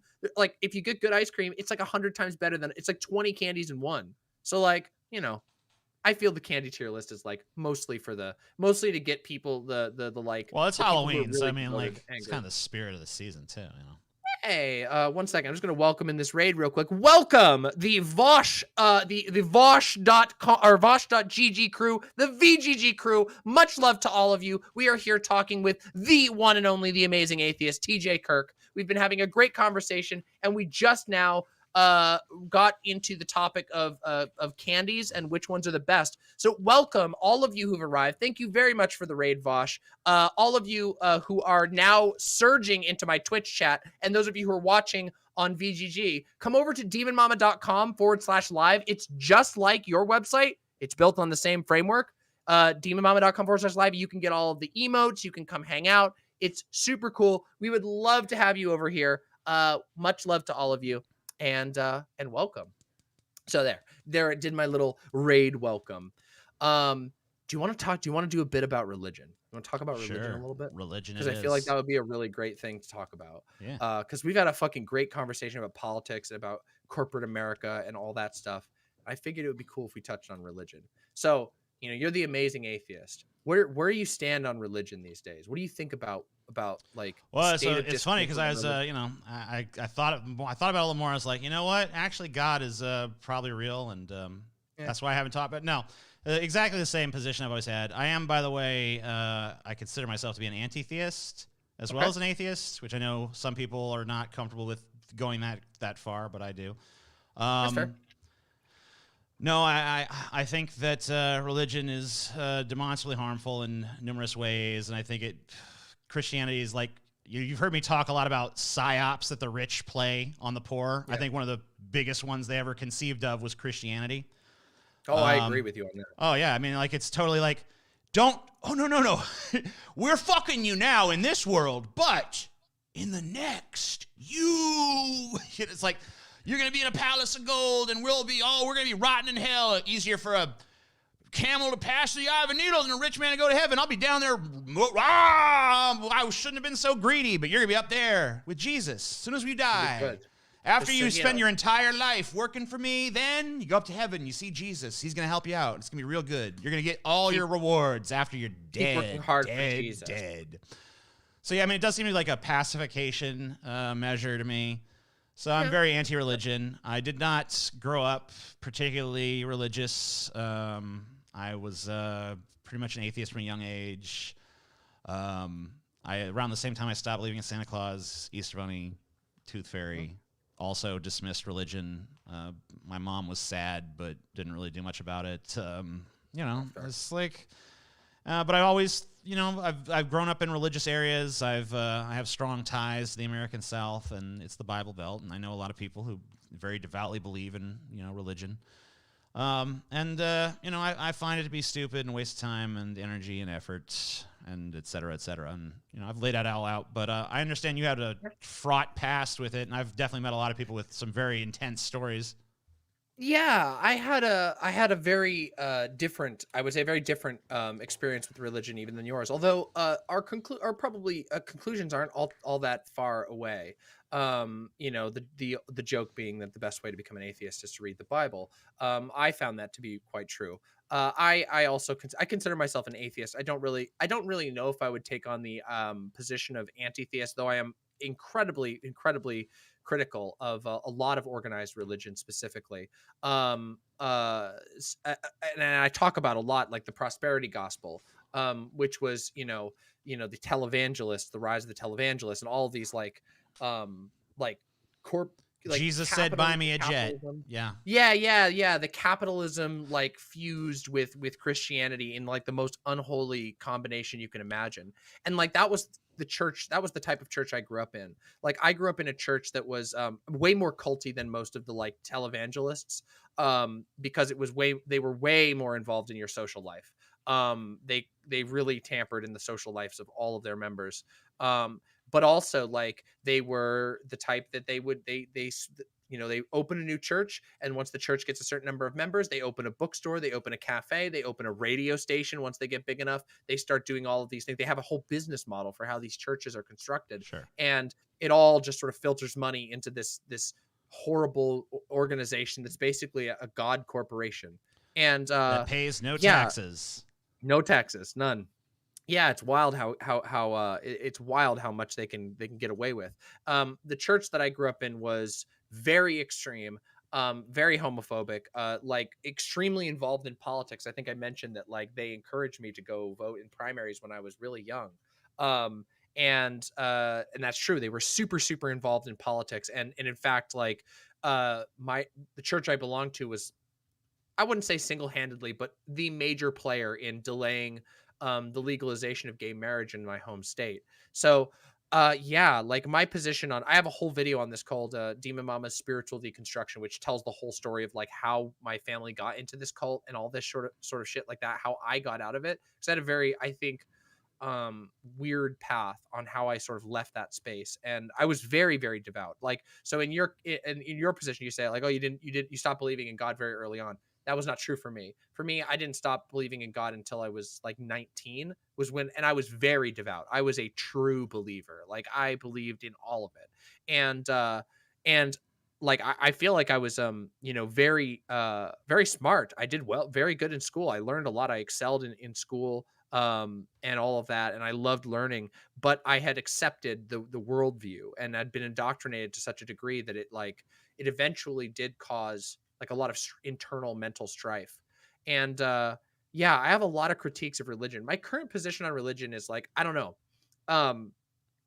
I've found that I've moved away from where I was. I would say a decade ago was when I really got into a lot into atheism, because that was when I was leaving the church and when I had discovered I was trans, and I watched a lot of ZJ. I watched a ton of your videos back in 2010 or something. Even I remember I was really into that, and I gained so much from that. I watched a lot of Matt Dillahunty. Of course, I've seen basically everything that Christopher Hitchens has ever done, and So a lot of those people were very inspiring to me, though I think I'm not quite in the same position that they are. I think I've sort of moved my critiques to focus more on like traditionalism and dogma as forces, as opposed to like religion as the core force that I fixate on. And well, I that's think kind of some what of that happened with me too. Is like I realized that like I had to broaden my focus because religion, while it is like a major sort of strain of irrationality, like that, like a vein of irrationality that travels through our culture, it's not really the main vein. Or if it is, there's like a lot of like offshoots and interconnected, like, you know, sort of like irrational positions that people take. And, you know, like Jesus is not the only thing people take on faith in this country. We talked about earlier about conservatives and how everything is like working back from a premise. Exactly. Yeah. And or from a conclusion, and every piece of evidence is just, you know, if it supports the conclusion, it's accepted. If it doesn't, it's rejected. Religious thinking breeds that sort of thing, but it's not the only place where you see that. It seems like there's a lot of dogmatic thinking that occurs in multiple sectors of the culture, which is one of the reasons why I've tried to broaden it. But like, it's also why I never really thought. Well, I guess I did drop the atheism thing, but it was more of a YouTube thing because I heard that YouTube was going to be tough on the term, and I was trying to fucking work on getting monetization, but I decided to fucking just say fuck it because I'm like, whatever. But like, as far as it goes, like the reason I'm able to still just be like the amazing atheist, even though I don't really talk much about religion, is because I kind of view it all as sort of tying in together, you know? Yeah. Yeah. And I think that makes sense. Like, one of the, I gained a lot from like understanding skepticism. And obviously, you know, there's a lot of critiques for the directions that skeptic communities online went, but skepticism as a concept, I think, is very, very valuable, because it does teach you not just to deal with like one type of like, indoctrination or ideological programming, but it teaches you to be critical of all types, or it can, at least, I think.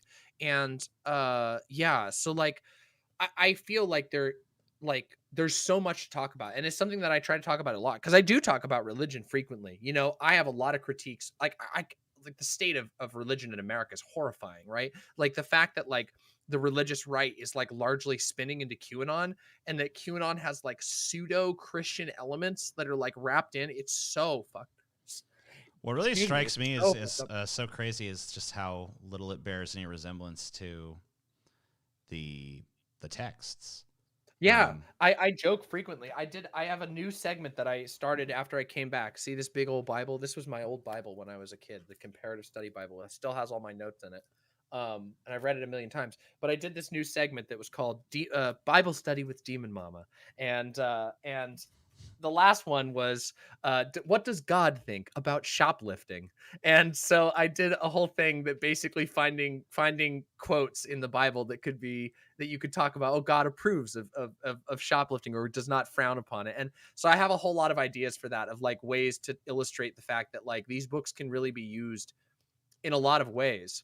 But I just feel like if you look at the overarching message of Jesus, which is supposedly the foundational figure, the highest good moral exemplar, and you know, there's certain aspects of Jesus' teachings I look at and I say like, oh, that's really terrible. But there's also aspects I look at and say, oh yeah, that's like very reasonable and makes sense, and it's like, you know, charity and love and compassion and things of that nature. And it's like, okay, wow, yeah, you know, helping each other and, you know, not falling into the pitfalls of hatred for your fellow man and things of that, like that. And, you know, I can't do it, but hey, you know, it's a nice little aspiration. But Sure. I don't see, you know, and then you see these Christians, like, it's like you have a book where the main teacher is like, give all your money to the poor, and they've somehow been convinced to give all their money to mega churches and charlatans and hucksters that need private jets and big mansions and, you know, fucking palatial escapes with golf courses and, you know, sunny beaches and cheating on their, you know, fake TV wives and, you know, whatever the hell else is going on. Yeah. And it's like, you know, how did this text morph into this reality? It's almost like it just doesn't matter. Like people like, have you read, you know, people like, you read the whole Bible? It's like, no, not really.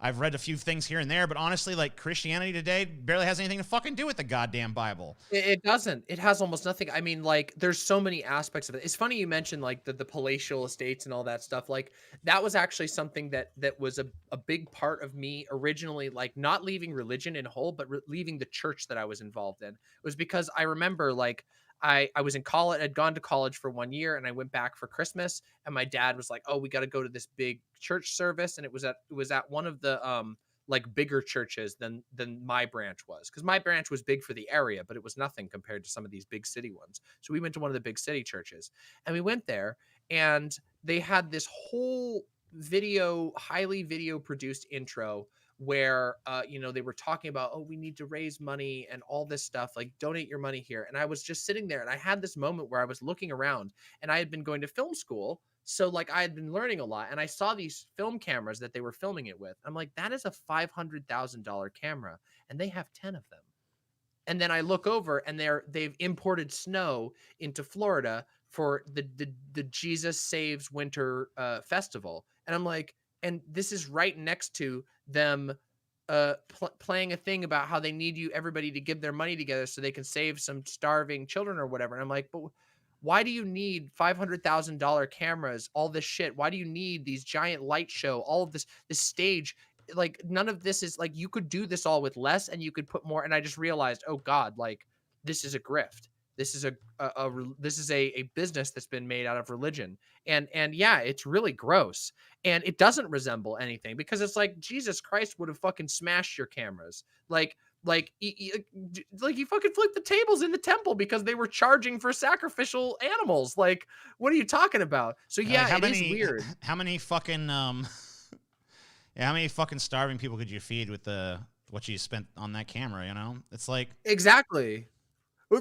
Even if they just had, you could even say, like, even if you had one $500,000 camera, you could be like, okay, you need your nice camera so you can send out your word. But they had like an army of this with paid camera techs, with a whole production team. It's like, this is like a Hollywood production. There's so much money here. This guy's a millionaire, and he's living on a literal urban palace that is devoted to his ministry. And of course, he ended up getting disgraced when it turned out that he had like a harem of women. Yeah, well, he could have justified that biblically too. Be like, look, it's like I'm like Solomon, you know. I'm like Solomon. Yeah, it didn't work too well though. But I mean, see, honestly, they could be doing better. So you know what? It's the problem is it's another fucking brilliant innovation of Donald Trump. See, these guys used to think like, oh man, I'm disgraced now. You know, they found out about my harem. It's like, no, dude, you don't fucking ever apologize for shit. Trump proved you don't. Trump proved they'll accept anything. So you just go out there and be like, yeah, I do have a harem, but that's because Jesus wants me to have a harem. Just like he wanted Solomon and King David to have harems. And then it's a sign. Oh yeah, totally. Maybe I could be like that someday. I'm going to join up with the ministry. In fact, Jonathan, out there, bring Betsy Lou up here. I'm going to fuck Betsy Lou in front of the whole congregation. I mean, that's kind of like like everyone just sits there like, is this okay? It's like, this is what God wants, y'all. All right, everyone bow your head in prayer. I'm feeling uncomfortable right now, but in the name of the Father, the Son, and the Holy Spirit. In the name of the Father, the Son, and the Holy Spirit, I give you this money shot. You like that part? Okay, by the way, I have a video of mine that I hate to be this kind of person, but you got to check out my fucking Bible fuckability tier list. It is so up your alley. Listen, I did a video where I was a little drunk on stream, and everybody goaded me into doing a Bible fuckability tier list, and it took like 2 hours of us going through every character in the Bible, and I have read the entire Bible like 4 or 5 times through. It's ridiculous. Like, I have so much Bible knowledge. So we rated all of the characters on this giant fuckability tier list, and we went all into detail, like talking about their stories, what would make them this way or that. It was so much fun. I have a feeling you'd love it. It is horrific. It is so sacrilegious, which is like, I don't know. It's so much fun. It's really wild to me. Like, I find it's so frustrating to me too, because like, to be in a position of like the anti-religion thing, like, yeah. I get it. I get being like all the way into the anti-theist position where it's like, this shit is just so toxic. And like, on one hand, I'm like, yeah, like I get that completely. Yeah. Because American like Christianity is so fucking gaudy and unapologetically horrible and monstrous that I'm just like, wow, like, and then you look and you see, oh well, Catholicism did the same fucking shit, and that there are 100,000 structures in Islam that do the exact same thing. Basically, every religion has some version of this, and then I see other things, and I'm like, the only thing that holds me back is like, I see that like a lot of religious groups, that there are genuine religious groups that are able to use religion, or not even to use religion, but that genuinely engage in religion and are able to do so and provide community in a way that like a lot of even lefties fail at doing. Oh yeah. Like I think right now, like here in where I live in Seattle, there's like multiple Sikh temples. And like the Sikh temples have a thing that they do where on their nights of service, they serve meals for everyone there. You do not have to stay for the service. You can just come in, and anybody who comes in gets a meal. No questions asked. They don't invade your life. They just say, you want a meal? Here's some rice. Here's some curry. Here's some whatever they have that they're serving that night. And that provides a genuine sense of community that people can't find in a lot of other places. And I wish that more religion could be like that. And I know there are forms of religion that are like that. Sure. Which is why I tend to sort of tailor my critique to being more about like dogma and which I do think is a very bad thing. I think that like, but I feel like here's the problem with that though. It's like, sure, to push back on the point a little bit is you know, you have this act of goodwill, right? Mm. You know, you're being fed by religion. You're being fed by Christianity. You're being fed by Islam or whatever the fuck, whatever's feeding you. Mm. Some ideology is giving you a free meal or helping you out or whatever, showing you this great spirit of charity. Well, you know, I mean, like, then, you know, you're all the more primed for the grifter to come along down the line and be like, remember time Christianity gave you a sandwich? Now he wants you to give me a jet. You know, and it's like, yeah. And I mean, like, that is true. I mean, if we could just like admit that, you know, the charity is not coming from God. If it was coming from God, it would just be bestowed upon you through magic. It's being given you by people who pooled their resources together and did something great. Now, maybe secular people need to get better about forming those sort of communal bonds without the presence of religion, because as long as that element of irrationality is there, there's always going to be people who can, because like, it's just too tempting to manipulate. If you have a bunch of people that buy into the notion that there's an invisible fucking dude that controls the universe, and that someone can talk to him, that's just like, that has to be challenged, I think, on a fundamental level, because it's just so easy to fucking abuse that power. If people are already primed to believe God, primed to believe that God communicates to man, primed to believe there are certain people through whom God is an instrument, then all the more primed are those people to be deceived, to be, tricked into taking a path of fucking hatred that has no basis in reason, tricked into supporting, you know, monstrous policies that are against their own fucking social and economic interests, all in the name of this or that or the other thing. And it's just like, you know, I feel like you have to take it on every level, in every fucking stage. It has to be like, there's not that, you know, there is no ultimate big kahuna in the sky that gets to decide who's really right. We got to figure this out amongst ourselves. This is all that we know. Like, as far as we know, we're the highest power. If there's something else out there, it'll present itself. Then we'll figure it out then. But for now, we're the highest power, and it's up to us to figure this shit out. And I think that it's an abdication, and it's also a prime for manipulation. It's like, you're an anarchist. I aspire to be an anarchist. We know that one of the reasons that hierarchies are so fucking dangerous and so deadly is they codify this person above the other. And it's like, human beings can't be trusted with that. And I will say that the structure of many, or if not most, organized religions do fall directly into that. I mean, like the most obvious example, of course, is like the Christian missionary who comes with a Bible and a bowl of food and says, "Oh yeah, my home country probably led to the devastation of your country in some abstract way, but I'll give you this bowl of food if you take my Bible and if you let me indoctrinate you." And I think that is just sick. It's something that makes me disgusted. I am very, very worried about like missionaries. And I find myself in a position where I'm like, I wonder if there isn't a way for religion or spirituality to be expressed, to be engaged with, that doesn't ultimately lead to these. And it's a very difficult question. I don't know that there is. I Because think that what you've said is like about like specifically about like the abdication it's true. Like the religion like religions, like of course there are all kinds of ways we can do this. I like obviously I do think that secular people can do this too. For example, people abdicate to the state all the time. They're like, oh well, it's not my problem. Yeah, there's a concentration camps on the borders, but we just need to vote it. Well, it's their problem. That's because we had a bad person in office. I voted for Biden. Like, what do you want me to do? Yeah, what do you want? Exactly. It's an abdication. And like I do agree that exists very strongly in religion. And that does worry me, because it's like if you encourage the idea that it's okay to sort of like unchallengingly believe in some sort of or undevotedly believe in some sort of higher power that's going to do it. But I don't know, like the part that gets to me is like I want to believe.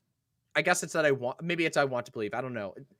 I want to believe that there is a form of belief, that there is a way for people to have, not necessarily proven, but like beliefs that they can't necessarily always explain to everybody with perfect accuracy, which I think everybody has to some degree, that can be enjoyed and used to guide your view symbolically in healthy ways, much like how we use art. I like, maybe that's just my problem. Maybe I just like see a lot of like the ideal form of religion as basically serving as a form of art, and not really as like a literally accepted. Well, that's what Nietzsche proposed as the cure for nihilism. Basically, it was like, well, God's dead, but maybe we can find it in art.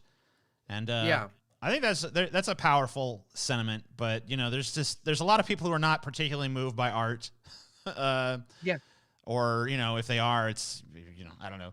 You still have the same problems ultimately, because you can use art to push whatever agenda you want to. And, it's not as powerful as yeah, that's what I was going to say. Also, the problem is that like, it doesn't hit as hard. Right? You watch a great film and it's like, wow, that was emotionally moving and powerful. But at the end of the day, it's like, it doesn't have the same power. Well, I mean, you could do, you can create a really powerful, moving, stirring piece of art that speaks to the human soul, but that, it turns out it's fucking triumph of the will or something. You know what I mean? Like, yeah, that's possible too. Yeah. Right. So, I mean, it's like, wow, this is really powerful, moving stuff. I'm a Nazi too. It's like, oh, okay. Well, that backfired. Oops. Art sucks as well. Well, no, art, I like art, though. I mean, art's beautiful and shit, but I don't know if it's the solution to, I don't know if it fills the role you're looking for. To me, it's all just like nihilism. I can't conceive of it. I can't conceive of maybe just a lot of drugs. I don't know. People just do shrooms. I mean, I love drugs. Well, I'll tell you what, I did I did some shrooms, and I laid in bed and I closed my eyes and I felt at one with the universe, and it felt nice. So, maybe that's the answer. Just do some shrooms. Yeah, I mean, close your eyes. I mean, I like, unironically, I do think that there is, like, I think there is like, some of these things get like religiousified when in reality it's like it's not even a supernatural thing. Like there is a material process by which if you take mushrooms and you have a sense of being connected, and you take, and it encourages you to take time to think about that connection. That's a material process. That's not a religious process. It's not a supernatural process at all. It's a very natural process. I think that's cool. I feel like, I guess there's stuff that even after all of my thinking about atheism and all of my thoughts about religion, there are still unanswered like conclusions that I have about it. And in the meantime, like in the way that I engage in politics, I never want to like, I never want to just have like someone's sincerely held religious beliefs block them from like be the only reason why they don't consider or the main reason why they don't consider a viewpoint. You know what I mean? And so sometimes I'm just like, you know what? I'm going to talk about, I want people who have a genuine, like people who are in my position where I was before I left religion, where it was like, I do genuinely believe this, but I am very critical. I was again, I left the church before I left religion. So I really hope that like, I want to hope that there's a way to reach that type of person, and that maybe there is a type of person who can sort of believe in a religion and still not, I don't know, just fall back into sort of like the stereotypes that we think of when we think of like, the worst types of Christians, the most. I mean, I definitely think there's people who are religious who have, who can embody those better values and who are just like more about the actual spirit of Christianity, of, charity and compassion and forgiveness and all that stuff. But it seems like that's like not the predominant Christian that I see. For sure with Christianity. Like I think there's parts of Christianity itself. Like I would say, like of all of the religions that I'm like most like willing to go to the anti-theist position on, it's like Christianity is like one of those. Like where I'm just like Christianity is from the very basis a religion that is very hierarchical. Like there's almost no way to avoid that. Like you can't get many non-hierarchical solutions out of the Bible. Like you can stretch a little bit, you can come up with like liberation theology, but at the end of the day, you're still under God, and God still imposes a hierarchical order on the universe, which affects the moral conclusions of that religion. So I'm like, yeah. And then, but then I also look at things like, on the other hand, like I look at like the, like a lot of like Jewish communities in America, like not Orthodox, but like Reform or I said Reform, I can't remember, non-Orthodox, the non-Orthodox position. Like I worked for a synagogue for a while, and like the vast majority of what they did was just teach people cool stuff.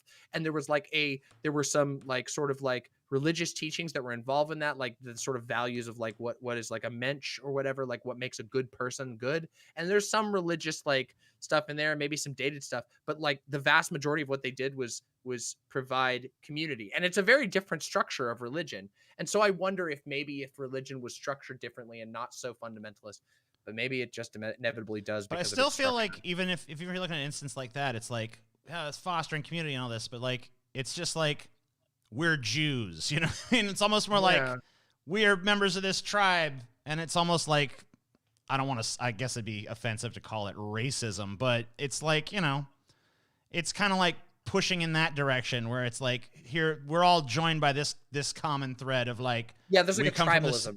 We come from the same tribe in Israel, therefore we share something. And I don't know. I mean, like, and I can see those sort of restrictions. Yeah. My aspiration, I guess, would be like, I want to be a humanist. I can't quite bring myself to be a humanist. I want to be able to say that I have faith in like human beings to solve these problems. But I guess the closest I can come is saying I'm a transhumanist, saying that I think that maybe one day humanity will be able to upgrade and augment itself sufficiently that maybe we won't be as stupid as we are now. And then we can solve these problems. I hope so.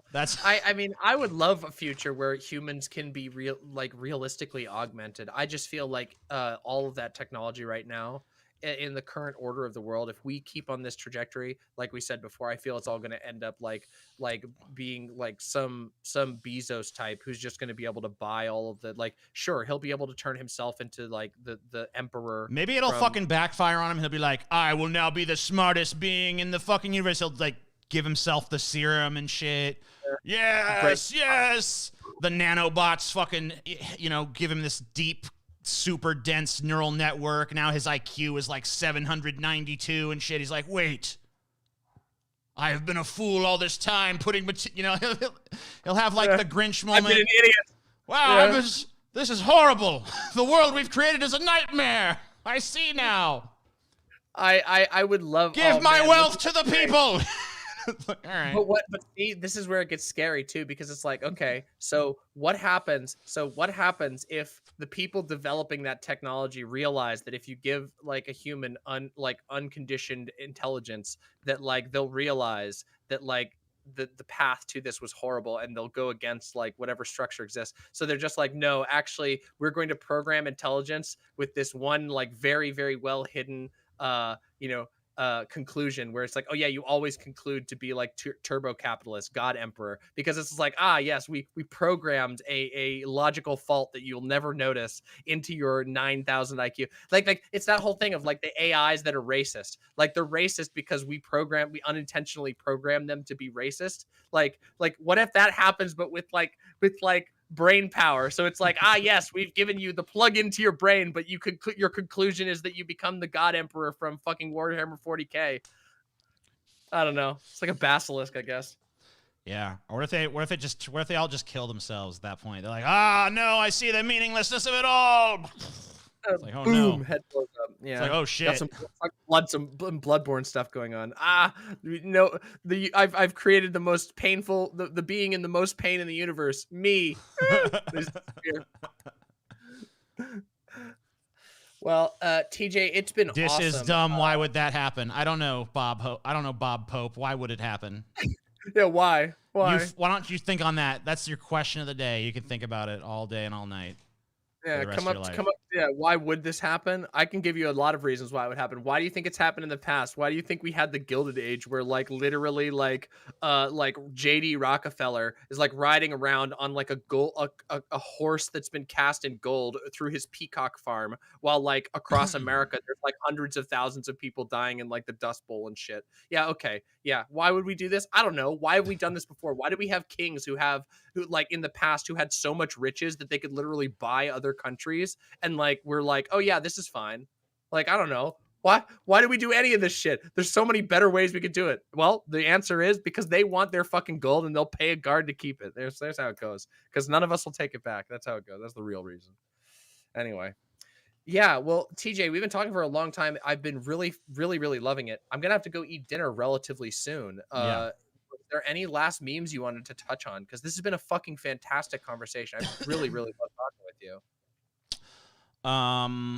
Last memes. Yeah, do you want to like grill me on any of my cancellations or something? Like, what do you want? Do you want to get like a DemonMama unique thing? You want to ask me a question that would normally not be allowed through the iron curtain of this particular internet SJW censor hound or whatever I am? No. Not really. I don't know. I don't even know. All I know is that you talk like a supervillain. True. And I do. I like that. And I don't know, just keep pissing people off because that's always fun.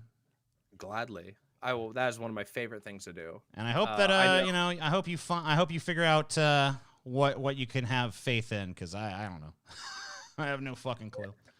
I don't know if I really have faith. I think the only thing I don't think I have faith in anything anymore. I think I have trust in people, like, like people that are close to me. And like, I have a way of, I have my sort of ways of establishing trust. I don't know that I really have faith in much. Maybe I would say the biggest thing that I have faith in is like change.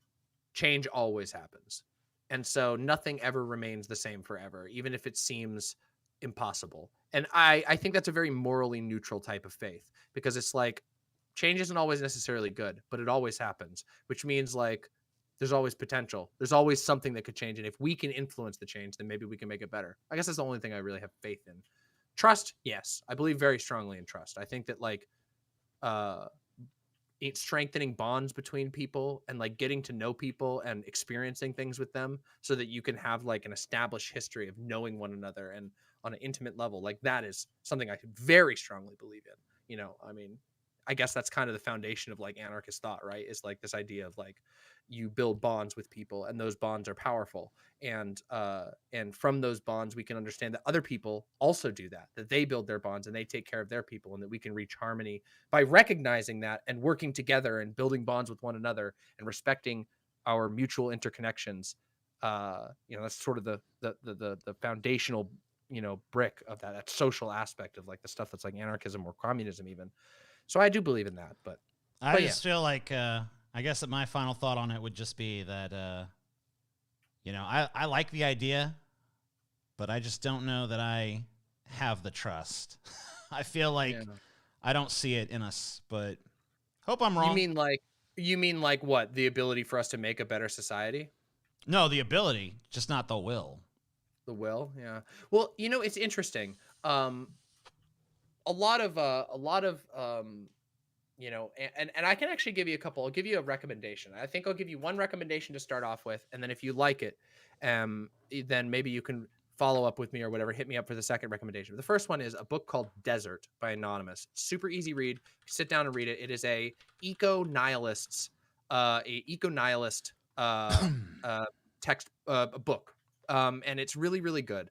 I've literally seen people linking like graffitiing read Desert with a little QR code that you can go scan it and it'll take you to the free version of it online. I've got it. It's an anonymously published. Yeah, it's really good. I highly recommend giving that a read. It talks about coping with being an eco nihilist and recognizing like, oh wow, we might be fucked. I think the first line of the book is we're fucked. And I think it might speak to you like it did to me, because I feel that way a lot. And of course, I think a lot of times we get stuck in this this view of like, okay, the whole world will become this one utopia. Whereas I think that maybe that's not super realistic, but I think that we can have we can make things better in certain places, and we can share that knowledge freely, and other people may choose to adopt those things and iterate and make them better, and maybe we'll learn from those people. And perhaps, with a lot of willingness to experiment and willingness to like try new things and be bold in what we really want the world to be like, live how we really want to live, maybe we can actually start to inspire that across the world. And it may not be some single unified movement. There may not ever be like the society that clicks over into like the perfect anarchist society, but we may see better societies arise, inspire other ones, and slowly and surely the world together becomes a better place. I hope so. I hope. That's what I like to think of. And I can understand, though, exactly where you're coming from when you say I think people are stupid, because Americans have the weakest souls on the planet, and they're the most frustrating people to talk to politically. Well, I think we can leave it at that. Thank you for having this conversation with me. I appreciate your perspective, and I'll try to read Desert, although we'll see. Yeah. It's short. It's short and inspiring. And is it shorter than my attention span, though? That's the real question. You might be surprised. Right. There is an audiobook version of it. That's how I listen to it, because I can't read shit. All right, TJ, thank you so much for coming on. It was fucking awesome. Thank you for having me on your show. And everybody, go give The Amazing Atheist a follow on all the social media. You got The Amazing Atheist, right, is your Twitter. You can. They're all linked in the description of the Amazing Atheist videos. You can check it out there.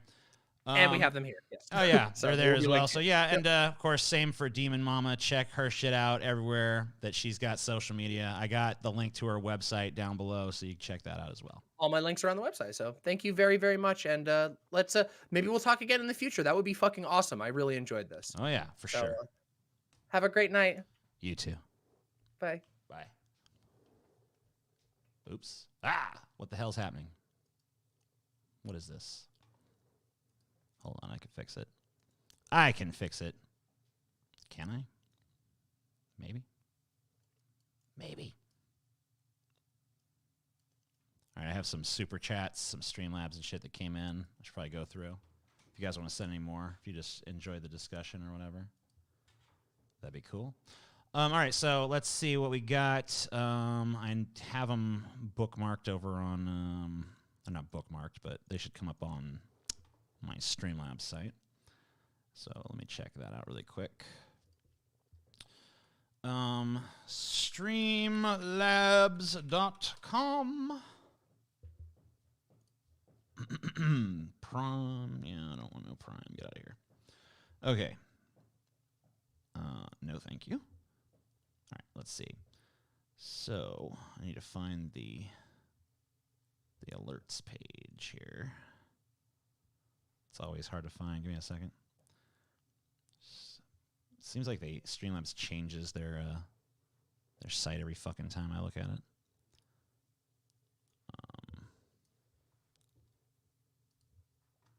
Okay, monthly tips. No. Tip history. Yeah, that's what I want. Okay. So let's take a look here. Today is the 25th, so the new ones start here. Scott from Space gave 666, says, here's my viewer tax, my lord. See, we need more of that. So I can never be an anarchist, because you guys all owe me tax, in my opinion.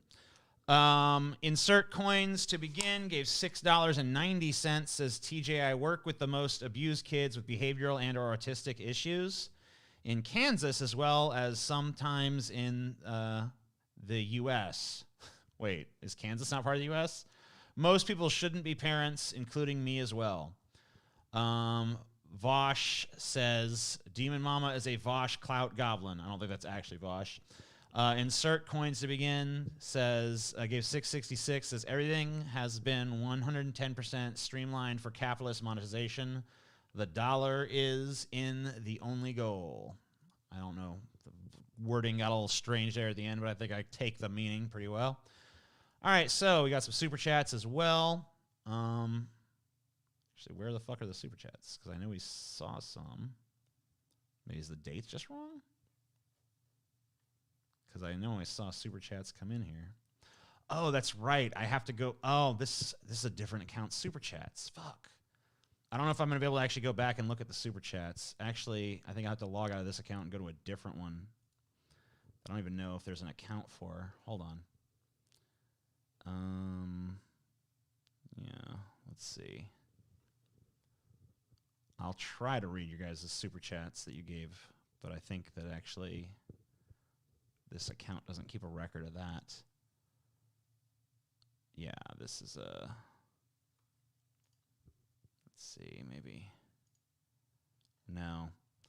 All right, I guess you guys... Sorry, I wasn't able to get to those super chats. I thought that it was going to be saved. I need to really fix it to where this channel has its own unique Streamlabs. Because right now I just kind of use the Amazing Atheist one, so I'm going to have to just create a secondary one, I think, to make it a little easier for me. So sorry for all the people who gave, I guess, maybe if I scroll, no, I can't scroll back far enough to see them. But thank you guys for sending those in. Sorry that I wasn't able to read them. At least they still appeared on screen and stuff. So I hope you guys enjoyed. I am going to go eat some pizza and watch some TV and stuff. Thank you, guys. I will be doing Vosh's show tomorrow if everything goes according to plan, so you can watch me there as well. And also, there will, of course, be another episode of Deep Fat Fried tomorrow. Be sure to check that out on the Deep Fat Fried channel at 1 o'clock Central Time. You can consult your local time zone for whatever the fuck. Should have put DemonMama on the main channel, dog. I'm trying to build this up as a streaming channel. I want the main channel to be more of for about videos, which I realize I don't do super often, but when I do them, I'd like that channel to be for those. I'd like this channel to be for streaming. So, yeah, I'd rather just build this up as the stream channel. Although I do streams on the Amazing Atheist channel occasionally. Anyway, you guys are cool. Love you, motherfuckers. See you next time. I'm going to fucking chill for a bit. See you tomorrow. Peace.